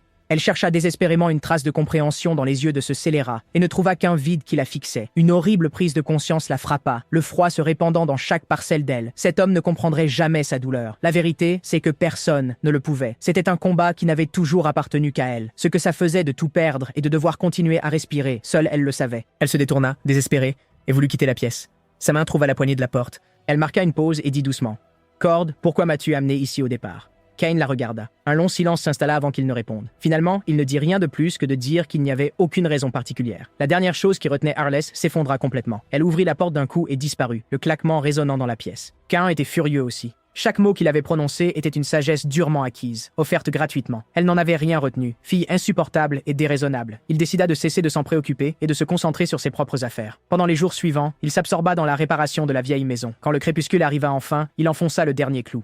Il s'accorda un moment de satisfaction tranquille, puis se surprit aussitôt à penser à Arless. Elle avait boudé au moindre mot, le laissant faire tout le travail seul. Tandis qu'il y pensait, une petite inquiétude indésirable le traversa. Elle n'était pas sortie de sa chambre depuis ce qui semblait être des jours. Il se tint sur le toit et hésita un instant, puis secoua la tête. Il avait décidé de ne pas l'inviter dans la nouvelle maison, qu'elle assume ses choix pendant un certain temps. Il regardait la forêt immobile et les couleurs éclatantes qui embrasèrent le ciel du soir. La maison était assez proche du village, mais suffisamment isolée pour rester cachée. Il l'imaginait déjà, une retraite tranquille et confortable s'étendant devant lui. À cet instant, Ban arriva en haletant sur le sentier, presque en courant. Cain leva un sourcil et lui demanda ce qu'il faisait si loin d'ici. Ban reprenait à peine son souffle, lui disant de venir rapidement à l'auberge, puis il leva les yeux vers la maison et resta complètement immobile. C'était encore une ruine tout récemment. Comment en était-on arrivé là? Cain a dit avoir fait quelques réparations, la voix légère. Ban se rappela soudain ce qu'il était réellement venu dire. Il a saisi le bras de Cain et l'a pressé d'aller voir Arless immédiatement. Le son de son nom frappa Cain plus fort qu'il ne l'avait imaginé. Après leur dispute, Arless s'était complètement enfermée dans sa chambre. Elle laissa enfin la douleur qu'elle avait contenue l'envahir, s'y noyant. Dès lors, la seule chose qu'elle s'autorisait était de regarder le coucher de soleil par la fenêtre au fil des jours. Le spectacle du ciel qui s'embrasait lui semblait un miroir de ce qu'était devenue sa vie. Elle sentait qu'elle s'éteindrait tout comme le royaume de Rodéov s'était consumé. Mais tandis que ses flammes s'éteignaient, un autre feu se rallumait dans sa poitrine, l'obsession de restaurer son royaume. Sa décision prise, elle partit aussitôt. Elle glissa quelques affaires de voyage du sac de Cain sans un mot et s'enfonça directement dans la forêt où étaient les mercenaires. Avant de partir, elle allait faire payer ceux qui les avaient humiliés. Au fond de la forêt, les mercenaires avaient encerclé le vieux garde forestier, Monsieur Gris. Le visage du capitaine portait l'excitation satisfaite d'un homme qui venait de coincer sa proie. Il jubilait. Il ne s'attendait pas à découvrir ici, au milieu de nulle part, que ce vieux garde forestier tranquille était le chasseur de dragons, Kaino Rambo, disparu depuis 30 ans. Monsieur Gray fut secoué que son identité soit révélée. Le capitaine révéla avec suffisance qu'une gaffe d'ivrogne l'avait trahi. Le capitaine insista, exigeant de savoir où était caché le trésor de l'ancienne chambre forte du dragon. Monsieur Gray affirma l'avoir trouvé, mais n'avoir jamais pu y entrer. Le gardien des légendes était réel, et personne n'en était ressorti vivant. Le capitaine ne s'intéressait pas aux légendes. Il voulait la carte au trésor. Face à l'impasse, Monsieur Gray a finalement cédé. Il a dit qu'à son arrivée ici, il avait bâti une maison dans la forêt. Il y avait caché la carte de Dragonia. La maison avait été vendue depuis longtemps, mais la carte devrait toujours être exactement là où il l'avait laissée. Avant qu'il ne finisse de parler, une brindille sèche craqua quelque part dans les arbres. Les mercenaires se sont retournés. La forêt était complètement vide. Le capitaine fit signe à ses hommes d'aller vérifier. L'un d'eux s'avança prudemment vers les arbres. Il hésitait encore à contourner quand un bruissement vint du côté. Un renard surgit, les dents rongeant férocement une branche, les yeux vifs d'hostilité. L'homme expira et cria qu'il ne s'agissait que d'un renard. Ce qu'aucun d'eux ne savait, c'est qu'Arless était plaqué contre cet arbre même, sans respirer. Pas un mot de la conversation ne lui avait échappé. Son esprit était en plein bouleversement. Le vieux garde forestier était un chasseur de dragons, et sa cabane recelait une carte vers un trésor de légende. Une seule pensée traversa tout. Cord était en danger. Elle devait l'avertir immédiatement. La seconde d'après, une résistance féroce la saisit. Cet homme ne la concernait plus du tout, mais le nom de Dragonia résonnait déjà, tel un écho, dans son esprit depuis l'âge des mythes. La chambre forte du clan des dragons, leur richesse défiant dieux et démons, les trésors qu'elle renfermait, disait-on, étaient convoités même par les divinités. Une pensée brûlante s'est emparée d'elle. Si elle parvenait à les obtenir, le royaume de Rodéov pourrait-il être reconstruit? Si c'était le cas, elle n'aurait plus jamais à être seule. Des fragments du passé l'ont submergée d'un seul coup. Dans les derniers instants, ses compagnons l'avaient repoussée, lui hurlant de s'enfuir. Elle les avait suppliés de ne pas la laisser derrière. Puis l'homme nommé Cord était apparu et lui avait tendu la main. Son visage lui revint en mémoire et quelque chose se serra dans sa poitrine. Elle coupa court à cette pensée et s'ordonna de s'arrêter. Mais pour obtenir que les mercenaires paient et trouver la carte, elle n'avait pas d'autre choix que de rester sur les talons de ses hommes. Sur le sentier menant à la cabane, la scène devant elle devint étrange. Un mercenaire gisait écrasé sous un arbre tombé sans crier gare. Elle supposa que sa chance avait simplement tourné. Mais à mesure qu'elle avançait, des corps similaires continuaient d'apparaître l'un après l'autre. Ses pas ralentirent, une anxiété grandissante montant en elle. Tout cela pouvait-il vraiment n'être qu'une coïncidence? Si cela s'était produit une fois, elle aurait pu se convaincre. Mais quand le troisième et le quatrième coup sont tombés sans répit, le cœur d'Arlès se serra. Aucune malchance ne pouvait expliquer cela. Alors une série de jurons furieux éclata non loin devant. Elle s'en approcha aussitôt. Ce qu'elle vit lui coupa le souffle. Le capitaine mercenaire avait monsieur attrapé par le col, son visage tordu de rage. Le vieil homme essaya d'expliquer. Frénétique. Il n'avait pas posé les pièges sur le chemin. Le capitaine n'écoutait pas. Il avait déjà décidé que le vieil homme était responsable de tout. Monsieur. Gray tenta de dire quelque chose de plus, mais fut violemment repoussé. Le capitaine ricana que le vieil homme n'était précieux que tant qu'il avait la carte. Il avait déclaré qu'il pourrait trouver le trésor sans lui. L'épée s'éleva très haut, prête à s'abattre sur le vieil homme sans aucune pitié. Arlès sentit son cœur s'arrêter. Elle se déplaça pour l'arrêter. Puis, à cet instant précis, un craquement sec a fendu l'air. Une flèche a frôlé le crâne du capitaine et s'est plantée dans le tronc juste derrière lui. Tout le monde se figea. Le capitaine reprit ses esprits et ordonna à tous de se disperser et de se mettre à l'abri. Les mercenaires entraînés se sont cachés dans la zone sans hésitation. Le capitaine balaya du regard la forêt silencieuse et cria dans l'obscurité, les dents serrées. Avant que le dernier mot ne l'ait quitté, un de ses hommes poussa un cri aigu derrière lui. Le capitaine se retourna, incrédule, et pour la première fois, une sorte de panique vacilla dans ses yeux. Puis, de toutes parts, vinrent les grognements étouffés et les cris d'hommes attaqués. Monsieur Gray se releva avec difficulté, abasourdi et sans voix par l'impossibilité de ce qui se passait. Arlès observait depuis l'ombre, essayant de comprendre qui pouvait faire cela. L'attaque avait accidentellement arrêté un meurtre, mais la situation avait empiré. La raison du capitaine avait été entièrement consumée par sa rage. L'anneau à sa main s'embrasa, bouillonnant d'une énergie sombre et instable. Il invoqua le nom d'un démon et fit surgir une puissance brutale et écrasante. Une vague de force violente déferla. Plusieurs arbres massifs furent réduits en éclats en un instant. Mais le coup suivant, venu des ombres, arriva aussitôt d'une direction différente. Le capitaine pivota de rage et déchaîna encore plus de force derrière lui. Arlès déploya sa propre capacité pour se protéger, prise d'une sueur froide. Monsieur Gray se jeta à terre et échappa de justesse à un souffle mortel. Le capitaine était pris d'une folie meurtrière, sa magie déchaînée détruisant la forêt sans retenue. Quand la poussière retomba, tout ce qui était à sa portée avait été rasé. Arlès jeta un coup d'œil hors de sa cachette, mais ne parvenait toujours pas à repérer l'attaquant. Le sentiment d'être manipulé par une entité invisible avait complètement dépassé les limites du capitaine. Il a hurlé dans les airs, exigeant de savoir qui lui jouait ses sales tours. Il a attrapé Monsieur Gray et a utilisé la vie du vieil homme comme monnaie d'échange, ordonnant à quiconque était là de se montrer immédiatement. Arlès était certain que la seule personne capable de cela était Cord. À ce moment-là, haut dans la canopée au-dessus, Cain s'accroupit sans un bruit. Il observait le chaos et l'absurdité se déroulant en bas avec une attention concentrée et silencieuse. Puis une vive douleur éclata à l'arrière de sa tête. Il a porté la main en arrière et a agrippé un renard dont les dents étaient plantées dans son cuir chevelu. Le renard était ensanglanté, sauvage, se débattant toujours avec une conviction absolue. Cain jura à voix basse contre l'embuscade. Puis il remarqua un loup qui dévorait calmement les restes d'un mercenaire au pied de l'arbre, en contrebas. Quand la nouvelle du départ d'Arlès lui parvint, Cain n'avait rien ressenti. Même après avoir découvert sa chambre entièrement saccagée, il avait réussi à le prendre avec philosophie, comme tout méchant digne de ce nom. Après tout, ce genre de choses était bien en dessous de ses préoccupations. Mais quand il découvrit que son fonds de retraite caché avait disparu, c'était une toute autre affaire. Il fixa la poche vide, et tous ses murs s'effondrèrent d'un coup. Il envisagea les possibilités. Soit les mercenaires avaient emmené Arlis avec eux, soit Arlis était partie à la poursuite des mercenaires elles-mêmes. Dans tous les cas, il était certain que son fonds de retraite était entre leurs mains, ce qui menait à une seule et unique conclusion. Celui qui était responsable allait être coupé en deux. Il est entré dans la forêt avec pleine confiance que les mercenaires seraient faciles à maîtriser. Le système de piège de la tombe du dragon qu'il avait mis en place n'avait rien d'extraordinaire, mais il était précis, conçu pour accumuler les dégâts et épuiser leur force de combat au fil du temps, en abattant des arbres, empoisonnant la rive, huilant le chemin de pierre. 5 hommes avaient été éliminés de cette manière. Il s'attendait à ce que tout se termine proprement. Il n'avait pas imaginé le capitaine recourir à la magie. La difficulté avait décuplé, et il n'avait eu aucune chance de s'adapter. Le coup du renard et du loup n'avait été qu'une diversion de courte durée. Pire encore, l'arc était à la limite de la rupture, usé à l'extrême. Il ne lui restait peut-être que 2 flèches, et un capitaine en alerte maximale ne tomberait pas dans un piège grossier. Il lui fallait une approche complètement différente, et ce, immédiatement. Il activa le collier et laissa sa voix résonner puissamment à travers la forêt. Il interpella le capitaine, lui demandant s'il voulait vraiment qu'il s'avance, puis décocha une autre flèche glaciale, forçant le capitaine à une esquive frénétique. La voix amplifiée provenant de la canopée le railla par son nom, l'appelant directement chelou. Le capitaine pâlit, stupéfait que quiconque ici puisse savoir qui il était. Cain trouva cela risible. Les mages étaient suffisamment rares pour que la liste ne soit pas longue. La voix amplifiée a désorienté le capitaine, le rendant impossible à localiser précisément. Cain étudia l'endroit où la première flèche avait atterri et calcula la dérive. Il frappa de nouveau, visant précisément la position du capitaine, prêt à en finir d'un seul coup. Alors le capitaine hurla de fureur, exigeant de savoir pourquoi il jouait avec eux. La question glaça Cain, puis la colère monta en lui. Ils avaient volé le fonds de retraite qu'il protégeait comme un trésor d'enfant, et il demandait pourquoi. Il ravala sa fureur et demanda entre ses dents où était Arlis. La capitaine cligna des yeux à la question inattendue d'en bas. Derrière son arbre, Arlis était resté complètement immobile. Cain insista, sa voix égale et froide. Arlis et les mercenaires avaient disparu en même temps, mais quiconque lui enlevait ce qui lui importait le plus s'était fait son ennemi. Ces mots frappèrent Arlis si fort qu'elle faillit éclater en sanglots sur le champ. La flèche de Cain se rabattit sur le capitaine, qui clarifia alors leur position. Le capitaine hurla d'attendre, s'esquivant frénétiquement sur le côté. La flèche s'enfonça dans le tronc, juste derrière sa tête, le laissant tremblant de partout. Il était certain que Cain avait manqué exprès, un tir de sommation délibéré. La vérité était que Cain avait simplement manqué. Le capitaine a saisi le malentendu. Il a immédiatement utilisé la sécurité d'Arlis comme levier. Il a sommé Cain de se montrer. Arlis comprit que c'était un piège pour l'attirer à découvert. Elle était certaine qu'il était trop froid pour tomber dans un piège si évident, mais la silhouette de Cain sortit des ombres sans la moindre hésitation. Le capitaine ne put cacher son triomphe. Le regard de Cain se posa sur lui comme une lame et demanda où était Arlis. Le capitaine éclata d'un rire sec et moqueur.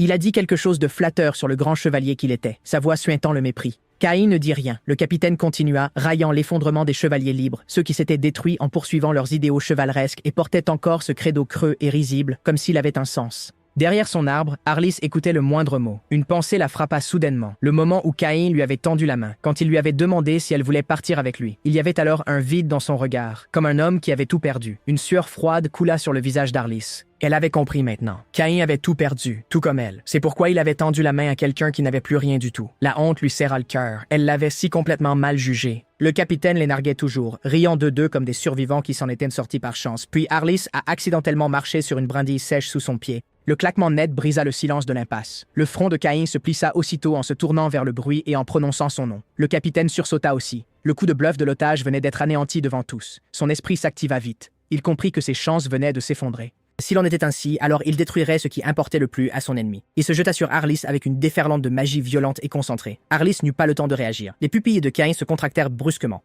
La magie dévastatrice fonçait déjà sur Arlis. Mais ici, il est bon de marquer une pause un instant pour examiner la situation réelle. Pourquoi un méchant qui place sa propre survie au-dessus de tout le reste se montrerait-il ainsi à découvert? La première possibilité serait de sauver Arlis. La deuxième possibilité serait de protéger le garde forestier. Mais les deux sont fausses. Sauver des gens, c'est le travail d'un héros. Le but d'un méchant n'était rien d'autre que son fonds de retraite. Seul un méchant vraiment habile connaîtrait l'autre aspect crucial de cette situation. Les yeux injectés de sang du capitaine et les surtensions instables de sa magie étaient des signes qu'il était au bord de l'autodestruction d'un mage. Un mage détonnant à pleine puissance suffisait à raser tout sur 1 kilomètre. Si cela arrivait, oubliez la caisse de retraite. Il ne resterait absolument rien. Avec cette issue catastrophique à l'esprit, le méchant choisit de jouer le jeu pour l'instant. Son plan parfait reposait entièrement sur les limites du pouvoir d'un mage. La magie était empruntée à la force d'un démon scellé, ce qui signifiait que chaque mage avait une limite stricte quant à la durée pendant laquelle il pouvait la canaliser. Cette limite était exactement de 600 secondes, et l'impasse et la conversation précédente avaient déjà consommé plus de 500. Le temps s'écoulait vite. Le capitaine était presque à court de pouvoir, mais l'apparition inattendue d'Arlis avait tout bouleversé. Lorsque les 2 dernières secondes sont arrivées, le capitaine a éclaté. Il devait bouger avant que cette magie acérée ne déchire quelque chose de précieux. La décision a pris 2 dixièmes de seconde. Il fallut 0,31 secondes pour transmettre la décision à son corps. La réaction de son corps, le propulsant vers le haut, prit 0,37 secondes. Au moment précis où la magie du capitaine atteignait son apogée dans son explosion la plus dévastatrice, l'épée de Cain était déjà un éclair de lumière froide s'élevant pour la rencontrer. L'impact repoussa la magie d'où elle venait, puis le silence. Arlis se retrouva enfermée dans une étreinte protectrice solide. Elle leva les yeux et trouva Cain, son épée toujours levée. Quelque chose bougea dans sa poitrine. Cet homme trahi et dépouillé de tout, ses yeux d'habitude froids, la regardaient maintenant avec une sorte de soulagement. Cain ressentit le même soulagement, bien que pour des raisons entièrement différentes. Son précieux fonds de retraite était de nouveau juste devant lui. Alors le capitaine entendit Arlis prononcer le nom de Cord et se raidit. Il répéta le nom, la voix tremblante. Cord Ralsbane, le chef légendaire des Chevaliers Libres. Arlis se tourna vers Cain, stupéfait. Cain s'immobilisa aussi, espérant en secret que tout disparaisse. Arlis lui demanda directement. Était-il le chef? Cain resta silencieux. Son silence en disait long. Le choc du capitaine fit place à un éclair soudain d'excitation. Il avança la théorie selon laquelle Cain devait aussi avoir des vues sur le trésor légendaire, qu'il comptait l'utiliser comme base pour ressusciter les chevaliers libres brisés. Arliss trouva cela plausible. C'était peut-être un rêve qu'il partageait, bien qu'elle ne pût s'empêcher de se demander si un seul trésor pouvait porter les espoirs de 2 personnes. S'il était vraiment possible de revenir à ce qu'elle avait aimé et perdu, peut-être qu'elle et Cain pourraient enfin lâcher prise. Mais le Cap a soudainement annoncé sa volonté d'aider. Donnez-lui un 10e du trésor, et il mettrait toute son énergie dans l'effort. Cain restait silencieux. Ce qui lui venait à l'esprit n'était pas une grande vision, mais une retraite paisible. Il parla enfin, sa voix mesurée et définitive. Il n'avait aucune intention de reconstruire les chevaliers libres. Le capitaine parut bouleversé. L'impact sur Arliss fut bien plus dévastateur. Cain tira son épée lentement. Il demanda ce qu'il y avait à reconstruire. Les morts pouvaient-ils être ramenés à la vie? Le temps qui s'était écoulé pouvait-il être inversé? Arliss sentit les mots atterrir en plein dans sa poitrine, et quelque chose s'éclaircit pour elle. Cord était différent d'elle. Il avait trouvé le courage d'enterrer le passé, tandis qu'elle n'avait jamais cessé de déterrer ce qui était déjà enfoui. Elle avait toujours su que s'accrocher au passé ne faisait que gâcher la vie qu'il lui restait. Même si elle trouvait le trésor, cela ne ramènerait aucune des personnes qu'elle avait perdues. Ce n'était qu'un attachement qu'elle refusait de lâcher, l'entraînant plus profondément chaque jour. Alors la main de Cain vint se poser doucement sur son épaule. Il soutint son regard et lui lança un œil calme et assuré, puis se tourna vers le capitaine et lui dit de ne pas souiller son passé par l'avidité. Arliss réalisa que ces mots auraient pu lui être destinés aussi. Le capitaine refusa toujours d'abandonner, essayant d'attiser le désir de Cain. Cain le coupa net et dit que ce n'était rien d'autre que les os d'un dragon mort depuis 1000 ans. Le capitaine refusa d'y croire et décida que Cain mentait pour garder le trésor pour lui-même. Arliss le croyait complètement. Un homme qui avait vraiment tourné la page n'avait aucune raison de mentir. Elle savait ce que c'était de voir tout ce qu'on avait bâti disparaître en un seul instant. Alors Cain laissa échapper un petit rire inattendu, disant qu'un fonds de pension supplémentaire ne ferait pas de mal. Le capitaine éclata de rire, convaincu que la vraie cupidité de Cain s'était enfin révélée. Monsieur Gray, qui s'était caché pendant tout cela, tenta de s'échapper. Il fut aussitôt ramené par la magie du capitaine et cloué sous son pied. Il avait encore besoin du vieil homme pour trouver la carte. Cain posa son épée. Le capitaine ricana et demanda si un instinct héroïque inutile venait de se manifester. Cain a balayé ça sans hésiter. C'était un méchant, pas un héros. Il a dit au capitaine clairement que l'avidité avait déjà ruiné son jugement. S'il continuait, il allait perdre entièrement le contrôle de lui-même. Et sur ce, Cain disparut simplement de l'endroit où il se tenait. Il apparut directement devant le capitaine. Sa voix prit un ton bas et définitif. Il dit qu'il allait le débarrasser de toute cette avidité. Les nerfs du capitaine lâchèrent complètement. Il poussa un hurlement. Dans le chaos, il a projeté M. Gray comme un sac de pierre. Cain tendit la main et rattrapa le vieil homme sans encombre. Il l'avait à peine mis en sécurité dans un coin que le capitaine était déjà sur lui, bien décidé à le tuer. Le capitaine rugit et frappa. Cain s'écarta sans le moindre effort. Un éclair de lumière froide dans l'air, puis le bruit sourd de quelque chose tombant au sol. La main armée du capitaine avait été sectionnée net au poignet et gisait à terre. Il fixa pendant une seconde entière, puis baissa les yeux vers l'espace vide où sa main avait été. La douleur et l'incrédulité l'ont frappé d'un coup. Dans une rage aveugle, il saisit son épée de la main qui lui restait et la lança de toutes ses forces. Cain tourna légèrement la tête, et l'épée s'enfonça dans le tronc derrière lui. Le capitaine chancela en avant et récupéra sa main coupée. Avec des doigts tremblants, il parvint à retirer l'anneau magique. Ses lèvres tremblantes formèrent la dernière incantation. Une magie violette éclata, et une paire d'ailes noires jaillit d'entre ses omoplates. Il n'osa pas rester une seconde de plus. Il s'envola dans le ciel, grâce à un pouvoir emprunté, en fuite. Cain rengaina son épée avec une aisance tranquille, comme s'il venait de s'occuper de quelque chose de routinier. Arliss observait de côté, ses pensées s'agitant rapidement sous la surface. Elle avait supposé que c'était la miséricorde immuable du chevalier, une compassion envers quelqu'un qui avait concédé. Mais elle comprenait le danger de laisser un ennemi blessé s'en aller. La haine engendrait davantage de vengeance. Elle ne pouvait pas laisser cette menace derrière elle. Elle leva la main et prononça le vrai nom du dieu des tempêtes et du désespoir. Une magie verte répondit à son appel. Elle s'assembla en un vent déchaîné et déchira le ciel à sa poursuite. D'en haut s'éleva le cri stupéfait et terrifié du capitaine, avalé presque aussitôt par la magie. Quand l'air se calma, monsieur. Gray exprimait sa gratitude à bout de souffle. Cain attendait tranquillement quelque chose de plus tangible, gardant une expression neutre. Monsieur. Gray lui proposa de le conduire au trésor légendaire du dragon en guise de paiement. Cain le coupa, sa voix révélant la platitude de celui qui avait tout percé à jour. Il a dit à monsieur Gray qu'il était temps d'arrêter, de laisser tomber une légende qui lui avait déjà tant coûté. Le soi-disant trésor du dragon, dit-il simplement, n'était rien d'autre que l'avidité humaine à laquelle on avait donné un nom. Courir après quelque chose qui n'existait pas ne vous laisserait rien au final. Monsieur. Le visage de Gray changea, un sourire amer, doucement autodérisoire. Il murmura, tremblant légèrement, que quelqu'un de disparu lui avait dit un jour la même chose, et pourtant cette personne était quand même entrée dans la chambre forte de son plein gré. Pourquoi? Il se retourna et s'éloigna seul, son dos portant le poids de la perte et une question sans réponse. Cain le regarda partir et laissa échapper un souffle à peine audible. Une main tira légèrement sur sa manche. Arliss lui tendit son sac sans dire un mot. À l'intérieur, Cain poussait presque des hurlements. C'est elle qui a causé tout ça, et ça est censé compenser? Mais la seconde d'après, sa main trouva le fond de retraite, intact à l'intérieur. Chaque once de colère fut doucement vaincue par le soulagement. Il ne dit rien. Il se contenta de se retourner et de crier par-dessus son épaule de le suivre. Arliss s'était préparé à une réprimande, mais la réponse la laissa complètement désemparée. Elle emboîta le pas derrière lui sans dire un mot, et tous deux s'enfoncèrent profondément dans la forêt. Le silence s'est lentement abattu sur Arliss, et son cœur s'alourdissait à chaque pas. Il devait être furieux, il devait en avoir complètement fini avec elle. Puis l'homme qui marchait devant elle s'arrêta. Il a dit, de la même voix banale qu'il utilisait pour tout, que dorénavant c'était leur maison. Arliss regarda où il montrait et ses yeux s'écarquillèrent. La ruine délabrée d'une cabane avait été transformée en quelque chose d'entièrement nouveau. Les mots « notre maison » atterrirent dans sa poitrine comme quelque chose qu'elle n'avait pas su qu'elle attendait. Cain lui dit qu'il se faisait tard et qu'elle devrait rentrer se reposer. Arliss resta là où elle était, un enchevêtrement de sentiments montés en elle, auquel elle ne pouvait donner de nom. Elle avait passé tant de temps à se dire qu'elle ne pourrait jamais oublier le passé, que le faire serait une trahison, s'accrochant désespérément à un temps où elle ne pourrait jamais revenir. Maintenant, elle a compris. Ce n'était rien d'autre qu'une façon lâche de refuser d'affronter ce qui était réel. Elle se dit doucement que c'était là qu'était sa place maintenant, même si l'avenir qu'elle avait bâti aux côtés de cet homme serait finalement englouti par l'histoire et oublié. Elle ne considérerait plus jamais cela comme du temps perdu pour rien, comme la dernière souveraine d'un royaume qui n'existait plus. Elle crut entendre les voix des jours anciens l'appeler, mais elle choisit de garder ses souvenirs précieux et protégés, et d'avancer vers quelque chose de nouveau. Ailleurs, Sheila s'enfonçait, titubante, plus profondément dans la forêt, crachant du sang noir par sombres gorgées.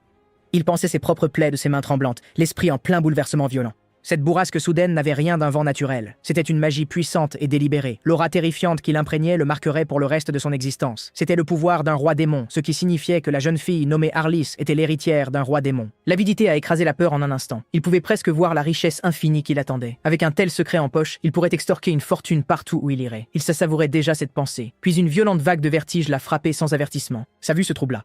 Le bout de ses doigts commença à prendre une teinte étrange, surnaturelle, de bleu. Il se souvint d'un poison terrifiant, le jeu des 5 couleurs du diable, un composé létal que l'on croyait perdu depuis longtemps.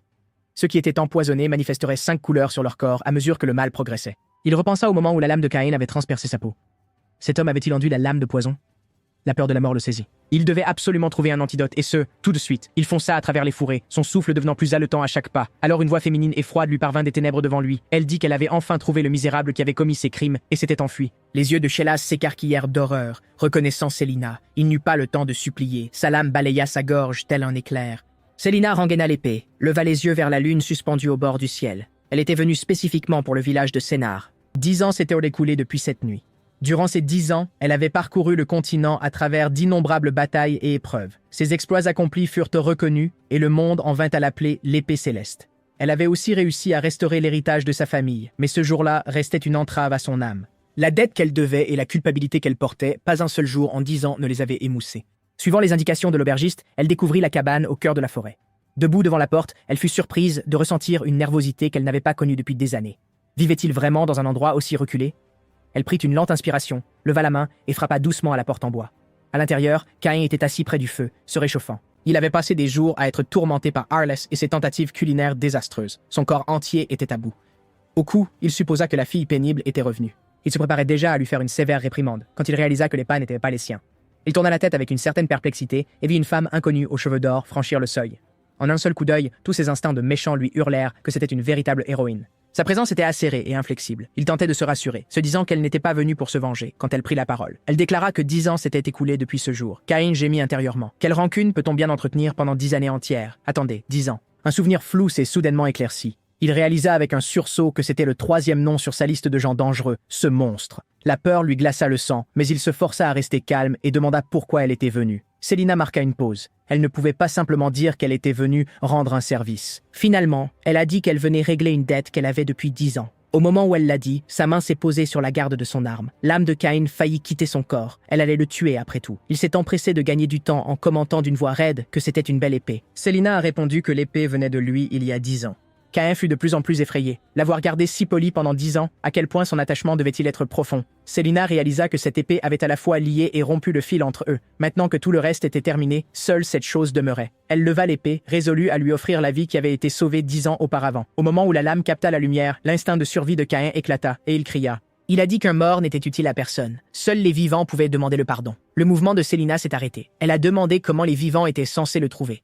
Caïn répliqua, presque désespéré, lui disant d'arrêter de poser des questions comme une enfant. Ces mots frappèrent Célina comme un coup de tonnerre. Il avait raison. Elle n'était plus la petite fille impuissante d'il y a 10 ans. Elle savait mieux que quiconque ce qu'elle devait faire et ce qu'elle voulait. Si la mort ne suffisait pas à rembourser la dette, alors elle la rembourserait avec le reste de sa vie. Elle prit sa décision et s'agenouilla devant Caïn. Elle jura sur son épée et son honneur qu'elle le servirait pour le reste de ses jours. L'esprit de Caïn se vida complètement. Que se passait-il ici? Elle n'était pas venue pour le tuer, le méchant se retrouva dans cet état rare et profondément inconnu de panique véritable. Il ne pouvait que se consoler en se disant qu'au moins, sa vie n'était pas en danger immédiat. Rien que d'imaginer à quel point s'était passé près lui donnait le vertige. Il n'avait absolument aucune idée de ce qui se passait dans sa tête. Pour le moment, il semblait qu'elle l'avait pris pour une sorte de sauveur. Mais c'était une héroïne, ce qui signifiait qu'elle pouvait lui ôter la vie à tout instant. Ayant cette pensée bien ancrée en tête, il la dirigea vers la pièce vide et lui dit de se reposer. Selina se leva docilement et alla poser ses affaires. Ken pensait en son fort intérieur que ce n'était pas du tout suffisant pour rendre la situation sûre. Il l'appela soudainement et dit qu'il avait déjà déposé son épée et vivait paisiblement. Selina s'arrêta et se retourna avec un air de pure incrédulité. Cain continua. Si elle voulait rester, elle devrait aussi déposer son épée. Elle devrait oublier sa famille sur le champ de bataille et laisser le passé entièrement derrière elle. Elle ne serait plus la maîtresse du combat, elle devrait apprendre à vivre comme une simple villageoise. Selina était si stupéfaite qu'elle en perdait ses mots. Au fond d'elle, c'était plus douloureux que d'être simplement condamnée à mourir. Était-ce cette douleur, sa fierté d'épéiste, ou quelque chose de plus profond, la nature qu'elle ne pourrait jamais abandonner? Mais le serment et le sentiment qu'il avait porté pendant 10 ans montaient dans sa poitrine. Finalement, elle baissa la tête devant lui avec difficulté et dit qu'elle avait compris. Cain lui dit d'aller chercher des vêtements pour se changer. Quand Selina se détourna, Cain s'accorda un moment de fierté silencieuse. Une fois désarmé, même la personne la plus forte était vulnérable à une frappe bien placée. Et si ce plan ne fonctionnait pas, il avait assez de pièges en attente pour la faire disparaître définitivement. Selina accrocha sa cape à la porte et prit sa décision. Plus d'hésitation. Elle a reconnu que pendant 10 ans, elle n'avait été rien de plus qu'un corps tenant une épée. Elle est entrée dans la pièce et a enlevé les vêtements familiers qu'elle portait toujours. En se regardant dans le miroir vêtu d'une jupe, elle se sentait étrangère à elle-même. Elle pensait que cette vie ordinaire était peut-être ce que la normalité ressentait vraiment. En le revoyant, il allait lui apprendre quelque chose de nouveau. Savait-il vraiment comment la faire rire? Comment simplement vivre? S'il avait pu déposer son épée et construire une vraie vie, alors elle le pourrait aussi. Au moment où elle ferma le couvercle de sa valise, elle sentit qu'un poids s'était envolé. La culpabilité, le sens du devoir, le regret, tout cela semblait avoir été nettoyé. Il a dû percevoir le véritable désir enfoui au plus profond d'elle d'un seul coup d'œil. Elle se tourna vers le miroir et offrit à son reflet un sourire éclatant et sincère, puis se rappela qu'elle ne pourrait jamais se permettre de baisser sa garde avec cet homme. En fin d'après-midi, Arlès rentra avec les provisions qu'elle avait achetées. Elle s'était endormie sur la colline à midi et s'attendait à être grondée. Ben l'a appelée, lui demandant si elle avait eu une visite chez elle. Arlès se raidit et demanda avec urgence ce qui s'était passé. Ben expliqua que peu de temps auparavant, un étranger était venu demander l'adresse de Cord. Une fois qu'ils eurent les directions, ils étaient partis rapidement. Ils avaient l'air d'être juste arrivés au village. Le cœur d'Arlès se serra, une angoisse profonde l'envahit. Un étranger inattendu qui venait d'apparaître. Pouvait-il s'agir de quelqu'un qui le poursuivait? Son cœur se mit à battre la chamade. Elle sentait sa magie s'agiter sans contrôle dans ses veines, terrifiée que quelque chose soit déjà arrivé à Cord. Elle courut à la cabane forestière aussi vite que possible. Ses mains tremblaient alors qu'elle tendait la main vers la porte, redoutant ses mains tremblaient alors qu'elle atteignait la porte, craignant ce qu'elle découvrirait. Puis la voix calme de Cain vint de l'intérieur, lui disant d'entrer. Un soulagement l'envahit alors qu'elle ouvrait la porte et le trouvait complètement indemne. Cain se leva, légèrement réprobateur, remarquant qu'elle était rentrée très tard. Arlès allait s'expliquer quand son regard fut attiré par le manteau inconnu accroché près de la porte. Cain a mentionné en passant qu'ils avaient un invité. Les mains d'Arlès se sont remises à trembler quand elle a demandé « Quel genre d'invité ?» Cain a dit que c'était quelqu'un qu'il connaissait et qu'ils vivraient ici ensemble à partir de maintenant. À ce moment-là, Selina sortit de la pièce avec un sourire chaleureux et ouvert. Elle tendit la main et se présenta comme Selina. Cain fut pris au dépourvu par ce sourire. Il ne s'attendait pas à ce qu'un changement de vêtements fasse une telle différence. Il renouvela silencieusement son engagement. Pour le bien d'une retraite paisible, elle devait partir. Selina remarqua à ce moment-là que l'atmosphère était devenue un peu étrange, car le regard d'Arlès affichait une hostilité ouverte et non dissimulée. La lumière du matin ne fit rien pour apaiser l'irritation qui rongeait Arlès. Elle avait à peine dormi à cause de cette femme inconnue dans la maison. Elle ne comprenait vraiment pas pourquoi Cord accueillerait quelqu'un comme ça. Une pensée lui vint. Il n'avait pas été amant à un moment donné, n'est-ce pas? Puis une odeur s'échappa de la cuisine et interrompit tout. Elle poussa la porte, et bien sûr, Selina était déjà occupée à l'intérieur. Arlès sentit la colère monter immédiatement et demanda sèchement ce qu'elle faisait. Selina se retourna et répondit avec un calme désarmant que le petit déjeuner était toujours en préparation. Cette attitude si naturelle aggrava la situation, au lieu de l'améliorer. Arlès lui arracha la cuillère des mains, lui dit froidement de s'écarter, c'était sa responsabilité. Selina recula de la cuisine sans un mot. Arlès resta là, la cuisine redevenue sienne, mais d'une certaine manière toujours insatisfaite. Elle apporta 3 assiettes dans la salle à manger, comptant bien affirmer sa place. Ce qu'elle découvrit l'arrêta net de nouveau. La table était déjà dressée avec de belles portions de pain et de salade. Arlès trembla d'indignation. Quand avait-elle fait ça? Ses allées et venues si effrontées dans sa cuisine étaient complètement exaspérantes. Elle ne pouvait tout simplement pas supporter cette femme, de la tête aux pieds. Selina, quant à elle, était légèrement perplexe face à l'intensité de cette réaction. Puis Cain entra, une bouteille de vin à la main, comme si de rien n'était. Tous 3 s'assirent à table et l'ambiance devint tendue et silencieusement chargée. Selina reconnut immédiatement la bouteille. Du vin pluie d'Émone, un cru de basse qualité, élaboré par des prisonniers et connu pour sa toxicité particulière. À petite dose, il pouvait brûler les impuretés du corps et renforcer la résistance au poison. Il le buvait seul, sans compagnie. Pendant ses absences, elle en avait goûté elle-même en cachette. Cain l'appela, puis sortit 2 verres. Il lui en a glissé un sur la table, en guise d'offre silencieuse. Selina l'a accepté avec un sourire. 10 ans s'étaient écoulés depuis leur dernière rencontre. Cela appelait un toast. Cain leva son verre et dit doucement que c'était pour l'épée qui avait été laissée. Les 2 verres se touchèrent avec un son net et clair. Arlès était assise à l'écart, observant tout cela, et sentit quelque chose se serrer dans sa poitrine. L'échange entre eux était un langage dans lequel elle n'avait aucun moyen d'entrer. Elle n'avait jamais vu Cord aussi complètement à l'aise. Elle se sentait comme une intruse qui avait brisé quelque chose de précieux par sa seule présence. Un malaise accablant et le sentiment d'être exclue de quelque chose de réel l'envahirent. Elle les vit tous les deux s'apprêter à porter les verres à leurs lèvres, et elle ne put plus le supporter. Arlès abattit sa main sur la table en se levant. Elle tendit le bras et frappa le verre. Il s'envola, heurta la bouteille, et tous deux se brisèrent en éclats sur le sol. Du vin rouge a éclaboussé le visage de Célina.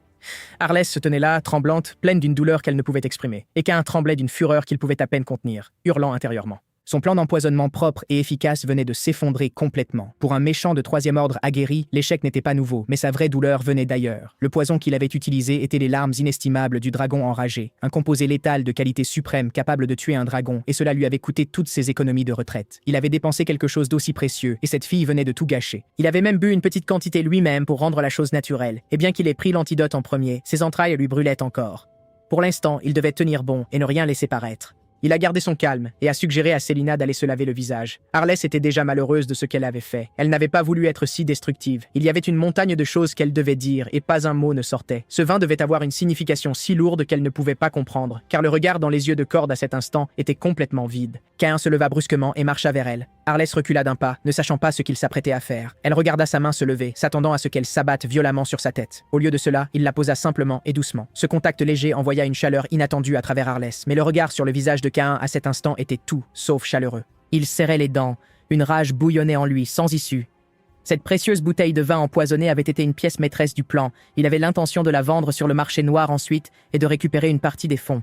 Désormais, le plan était en ruine et le rêve de retraite avec lui. Finalement, il a simplement retiré sa main, trop épuisé même pour être vraiment en colère. Il est retourné à la table et a regardé tristement la soupe, maintenant contaminée par le vin renversé. Arlès a remarqué cette petite expression fugace et l'a complètement mal interprétée. Elle a cru qu'il était juste fâché à cause de la soupe si bien faite, alors son humeur s'est améliorée et elle est retournée gaiement à la cuisine chercher un nouveau bol. Cain la regarda partir, ses doigts tremblants d'effort pour ne rien dire. Il avait prévu de lui faire nettoyer le désordre d'abord. Dans la salle de bain, Célina s'immergea dans l'eau. Elle avait choisi d'absorber la colère d'Arlès plutôt que de l'éviter, peut-être parce que cet enfant était sa famille et qu'elle sentait n'avoir aucun droit au pardon. Elle lui devait la vie et elle respirait encore grâce à lui. Le pardon n'était pas quelque chose qu'elle méritait. Elle essuya des larmes qu'elle n'avait pas senties couler et sentit un vide s'ouvrir dans sa poitrine. Elle s'était laissé développer des attentes simplement parce qu'il l'avait accueillie. Elle n'aurait pas dû. Étant devenue une sorte de monstre, la seule chose qu'elle pouvait encore faire était de jouer le rôle d'une personne ordinaire. Elle est revenue pour trouver que Cain avait déjà tout nettoyé. Elle s'inclina et s'excusa d'avoir gâché le petit déjeuner, sincèrement honteuse. Cain garda son expression neutre, tandis qu'intérieurement, il était plein de reproches, mais il était perplexe. Elle avait été éclaboussée par ce poison mortel et elle allait parfaitement bien. Il ne put s'empêcher de lui demander si elle se sentait bien. La question toucha quelque chose en Célina et elle répondit joyeusement qu'elle allait parfaitement bien. En son fort intérieur, Cain trouva cela encore plus regrettable. Si elle n'était pas morte, elle aurait pu au moins souffrir un peu. Puis Célina dit doucement qu'Arlès semblait la détester. Les sourcils de Cain se haussèrent légèrement. N'était-ce pas plutôt évident? Mais c'était vraiment un problème auquel il devait réfléchir. Si tous deux continuaient de s'affronter, ses économies personnelles du mois prochain allaient en pâtir. Il adopta un ton plus doux et dit qu'Arlès était un orphelin qu'il avait recueilli. Ces mots résonnèrent étrangement en Célina, provoquant une douleur complexe. Il avait offert à cet enfant le même genre de chaleur qu'il lui avait jadis montré. Cain observa sa réaction en silence, satisfait. Elle s'adoucissait, exactement comme il s'y attendait. Héroïne dans l'âme, elle n'allait jamais lever son épée contre un orphelin sans défense. À ce moment-là, Arlès réapparut avec un bol de soupe frais. Cain décida que le moment était propice. Il devait donner un autre coup de pouce discret au plan. Il appela Arlès et lui dit que ce qu'elle avait fait à un membre de la famille était inacceptable. Elle devait des excuses à Célina. Le mot « famille » tomba dans la pièce comme une pierre dans l'eau calme. Arlès s'immobilisa complètement. Quelque chose lui piquait les yeux. Célina se figea aussi, la chaleur que ce mot lui apportait l'envahissant bien au-delà de ce qu'elle avait imaginé. Arlès finit par baisser la tête et s'excusa d'une voix à peine plus forte qu'un murmure. Célina lui rendit son sourire et dit que c'était bon. Elle avait traversé toute sa vie sans jamais ressentir un véritable sentiment d'appartenance, n'étant jamais vraiment la famille de personne. Ce petit foyer tranquille, ce sentiment inattendu d'être à sa place, était exactement ce qui remuait au plus profond de son cœur, chaud et étrange. Cain souleva discrètement une cuillerée de soupe, ses pensées s'en mêlaient. Si un seul petit déjeuner causait tant d'agitation, le chemin à parcourir allait être un véritable cauchemar. Il fit un serment intime et ferme. La prochaine fois, il trouverait le bon moment pour s'en occuper définitivement. Peu de temps après, la neige s'insinua silencieusement sur toute la forêt, mais Arlès se retrouva à recevoir une décision de Cain qu'elle pouvait à peine croire. Il a soudainement annoncé qu'il avait l'intention de faire une promenade par ce temps. Arless se tenait dans la neige et la glace. Un mur de résistance montait en elle. Elle ne comprenait pas pourquoi quelqu'un sortirait volontairement se promener par un tel temps. Mais si c'était l'idée de Cord, il devait y avoir une raison. Il avait demandé une couverture pour s'asseoir, un panier repas et du thé chaud. Mais comment était-elle censée mettre de la soupe dans un panier repas? Elle fouilla toute la maison, et la seule chose qui pouvait passer pour une couverture était un vieux plaid déchiré. Elle imaginait déjà ce que Cord dirait en voyant ce bout de tissu. Selina apparut à ce moment-là. Elle demanda gentiment si Arless avait besoin d'aide. Arless savait que si quelqu'un savait quoi préparer, ce serait elle, mais une obstination irrationnelle s'est enflammée et a pris le dessus. Elle serra fermement le vieux plaid et insista qu'elle pouvait se débrouiller seule. Selina n'insista pas. Elle dit juste qu'Arless pouvait venir la voir n'importe quand. En la regardant s'éloigner, un mot flotta dans l'esprit d'Arless, inconnu et étrange. Famille. Le mot lui semblait maladroit et gauche dans la bouche. Elle ne le détestait pas exactement, mais le sentiment de distance était toujours bien réel et présent. Elle secoua la tête et se concentra sur la préparation du pique-nique. Lorsqu'elle atteignit l'auberge de Ban, elle fut accueillie par une scène pour laquelle elle ne trouvait pas les mots. Ban était sur le toit, balayant la neige avec un grand enthousiasme. Des flocons virevoltaient tout autour de lui. Arless s'apprêtait à partir discrètement quand il l'a vu. Il a lancé d'une voix joyeuse que la neige fraîche l'avait mis d'une humeur magnifique. Le front d'Arless se plissa soudainement. Elle disait n'avoir jamais compris ce qu'il y avait d'agréable à la neige. Pour elle, la neige n'avait jamais rien apporté de bon. Ce qu'elle détestait le plus, c'était ça. Le jour où le royaume de Rodéoth fut détruit, celui qui causa la ruine était arrivé porté par le vent et la neige. Ban descendit du toit et demanda ce dont la petite princesse avait besoin. Quand il entendit parler du pique-nique, il fut heureux d'aider. Peu de temps après, il lui tendit un panier soigneusement préparé. À l'intérieur, il y avait un déjeuner emballé, une gourde de thé et une couverture pliée, placée avec soin. Ban laissa échapper son rire franc et lui dit de bien profiter de cette sortie. Cette gentillesse si sincère, offerte sans la moindre réserve, laissa une agréable chaleur dans la poitrine d'Arless. Elle lui fit un signe de tête sincère en retour et s'enfonça dans la neige avec le panier. À mi-chemin sur le sentier, une forme dans la neige la fit s'arrêter. Ça ressemblait à un renard, gelé et complètement immobile. Elle tendit la main, pensant que sa fourrure pourrait encore être utile. Ses doigts étaient presque en contact avec lui quand les yeux du renard s'ouvrirent brusquement. Il bondit et lui arracha le panier avec une vitesse surprenante. Arless se retourna, à la fois stupéfait et furieux. La chose avait fait le mort. Le petit renard s'arrêta un peu plus loin, remuant sa queue avec une satisfaction évidente. Il cligna même des yeux vers elle. Ce regard de provocation indubitable la poussa à bout. La fureur d'Arless alluma une petite flamme dansante juste là, dans la paume de sa main. Elle n'allait pas laisser un renard se moquer d'elle aussi. La seconde d'après, le cri du renard déchira le silence de la forêt. Au même moment, Selina déblayait la neige en silence devant la cabane. Elle se surprenait à penser au malaise sur le visage d'Arless quand ils étaient ensemble, mais elle secoua la tête et se dit de ne pas abandonner, de continuer d'essayer. Comme lui, elle pourrait aussi devenir de la famille pour Arless. Alors qu'elle s'encourageait encore, un hurlement de loup éclata de la forêt. Selina se tourna brusquement, croisant une paire d'yeux féroces qui la fixaient. Un loup borgne sortit lentement des arbres. La soif de sang dans son regard montrait clairement que c'était un animal qui avait déjà attaqué des gens. Si elle ne l'arrêtait pas à cet endroit, il s'en prendrait ensuite aux autres villageois. Le loup s'élança en avant. Selina leva le balai, presque par pur instinct. Elle enfonça le manche en bois dur directement dans la poitrine du loup, avec une force nette et précise. Le loup fut repoussé de plusieurs pas et laissa échapper un grognement sourd, la salive dégoulinant. Il revint à la charge avec encore plus d'agressivité qu'avant. Selina tint bon et le renvoya voler une fois de plus d'un autre coup de balai ferme. Cette fois, le loup poussa un gémissement vaincu et s'enfuit dans les profondeurs de la forêt, la queue entre les jambes. Selena expira. Cela devrait suffire à l'empêcher de revenir. Mais presque aussitôt, une pointe de regret traversa son esprit. Elle avait bougé trop vite. Aucun villageois ordinaire ne devrait avoir de tels réflexes. Aucun villageois ordinaire n'aurait dû bouger ainsi. Ce qu'elle ne réalisait pas, c'est que Cain avait tout observé par la fenêtre. Il se tenait là, la bouche légèrement ouverte. Elle avait repoussé un loup sauvage féroce avec un simple balai. Et le mouvement de son balayage de la neige ensuite portait encore la structure indubitable d'un maniement d'épée raffiné. Le véritable maniement d'épée était l'art de pousser la lame à sa limite absolue. Créer une nouvelle technique était quelque chose de presque impossiblement rare. Seul un saint de l'épée ayant atteint l'état de véritable naturel pouvait innover. Même un épéiste de premier ordre, consacrant toute sa vie, pourrait améliorer un seul mouvement, et ce serait déjà exceptionnel. Pourtant, pour manier un balai, elle avait improvisé avec désinvolture une technique entièrement nouvelle. Il ne put s'empêcher d'imaginer ce que cela donnerait si elle brandissait une vraie épée contre lui. C'est alors que Selena le remarqua, debout à la porte. Cain sursauta, ses alarmes internes se déclenchant aussitôt. Une ancienne instructrice de l'ombre de la mort, et elle l'avait senti si facilement. Cela ne fit qu'approfondir sa conviction que le plan d'élimination devait avancer sans tarder.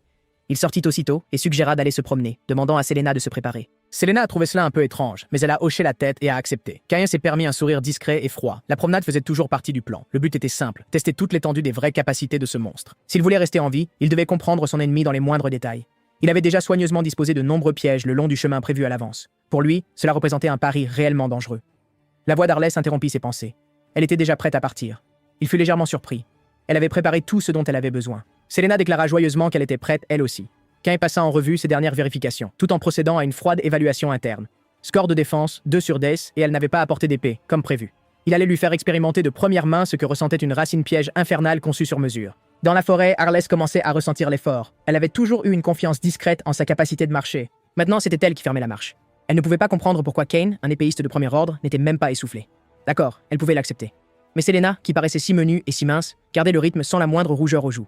Seule, elle haletait et peinait, et cela la rendait folle en silence. Plus loin devant, Cain s'arrêta au bord d'un petit ruisseau glacé. Il posa le pied sur la première pierre et leur fit signe de le suivre. Selena regarda en arrière et proposa gentiment d'aider Arlès à traverser en lui tenant la main. Arlès, avec une obstination farouche, tourna la tête et déclara qu'elle n'avait besoin d'aucune aide. Elle n'était pas une enfant fragile. Traverser quelques pas japonais n'était rien.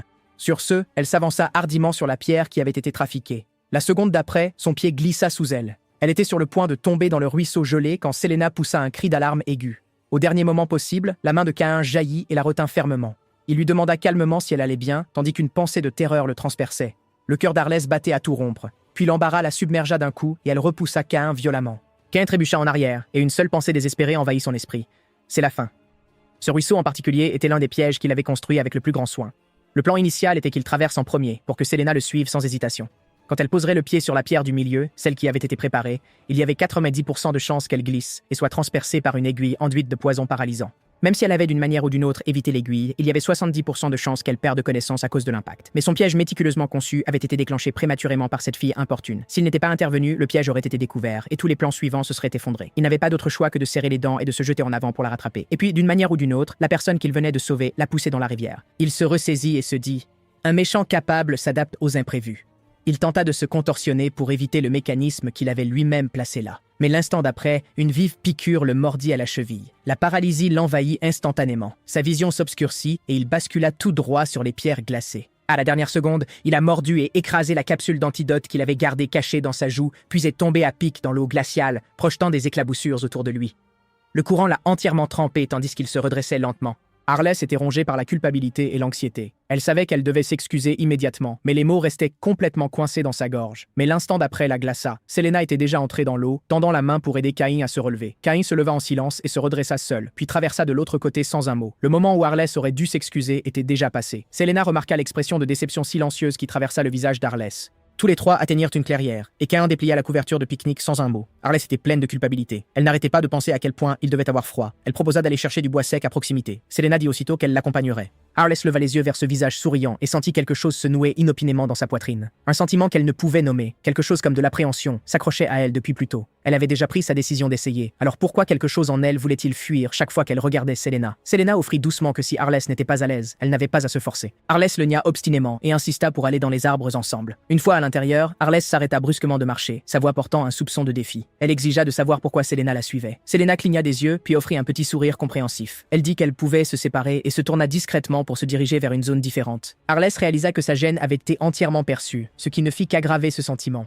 De l'autre côté de la forêt, Cain laissa échapper un éternuement énorme et frissonna. Il grommela que les deux mettaient une éternité, puis un bruit derrière lui le fit se raidir. Il se retourna et resta complètement immobile. Le loup et le renard étaient apparus côte à côte et avançaient lentement vers lui. Arlès, pendant ce temps, avait ramassé une bonne quantité de bois de chauffage. Elle regrettait déjà la façon dont elle avait agi et ce qu'elle avait dit. Elle se dépêcha de retourner, puis remarqua quelque chose d'étrange. Du bois sec était éparpillé de manière inhabituellement dense le long du chemin. La voix de Selena vint de derrière elle, légèrement essoufflée. Elle complimenta Arlès sur son efficacité. Elle a dit qu'il y avait déjà plus qu'assez de bois ici.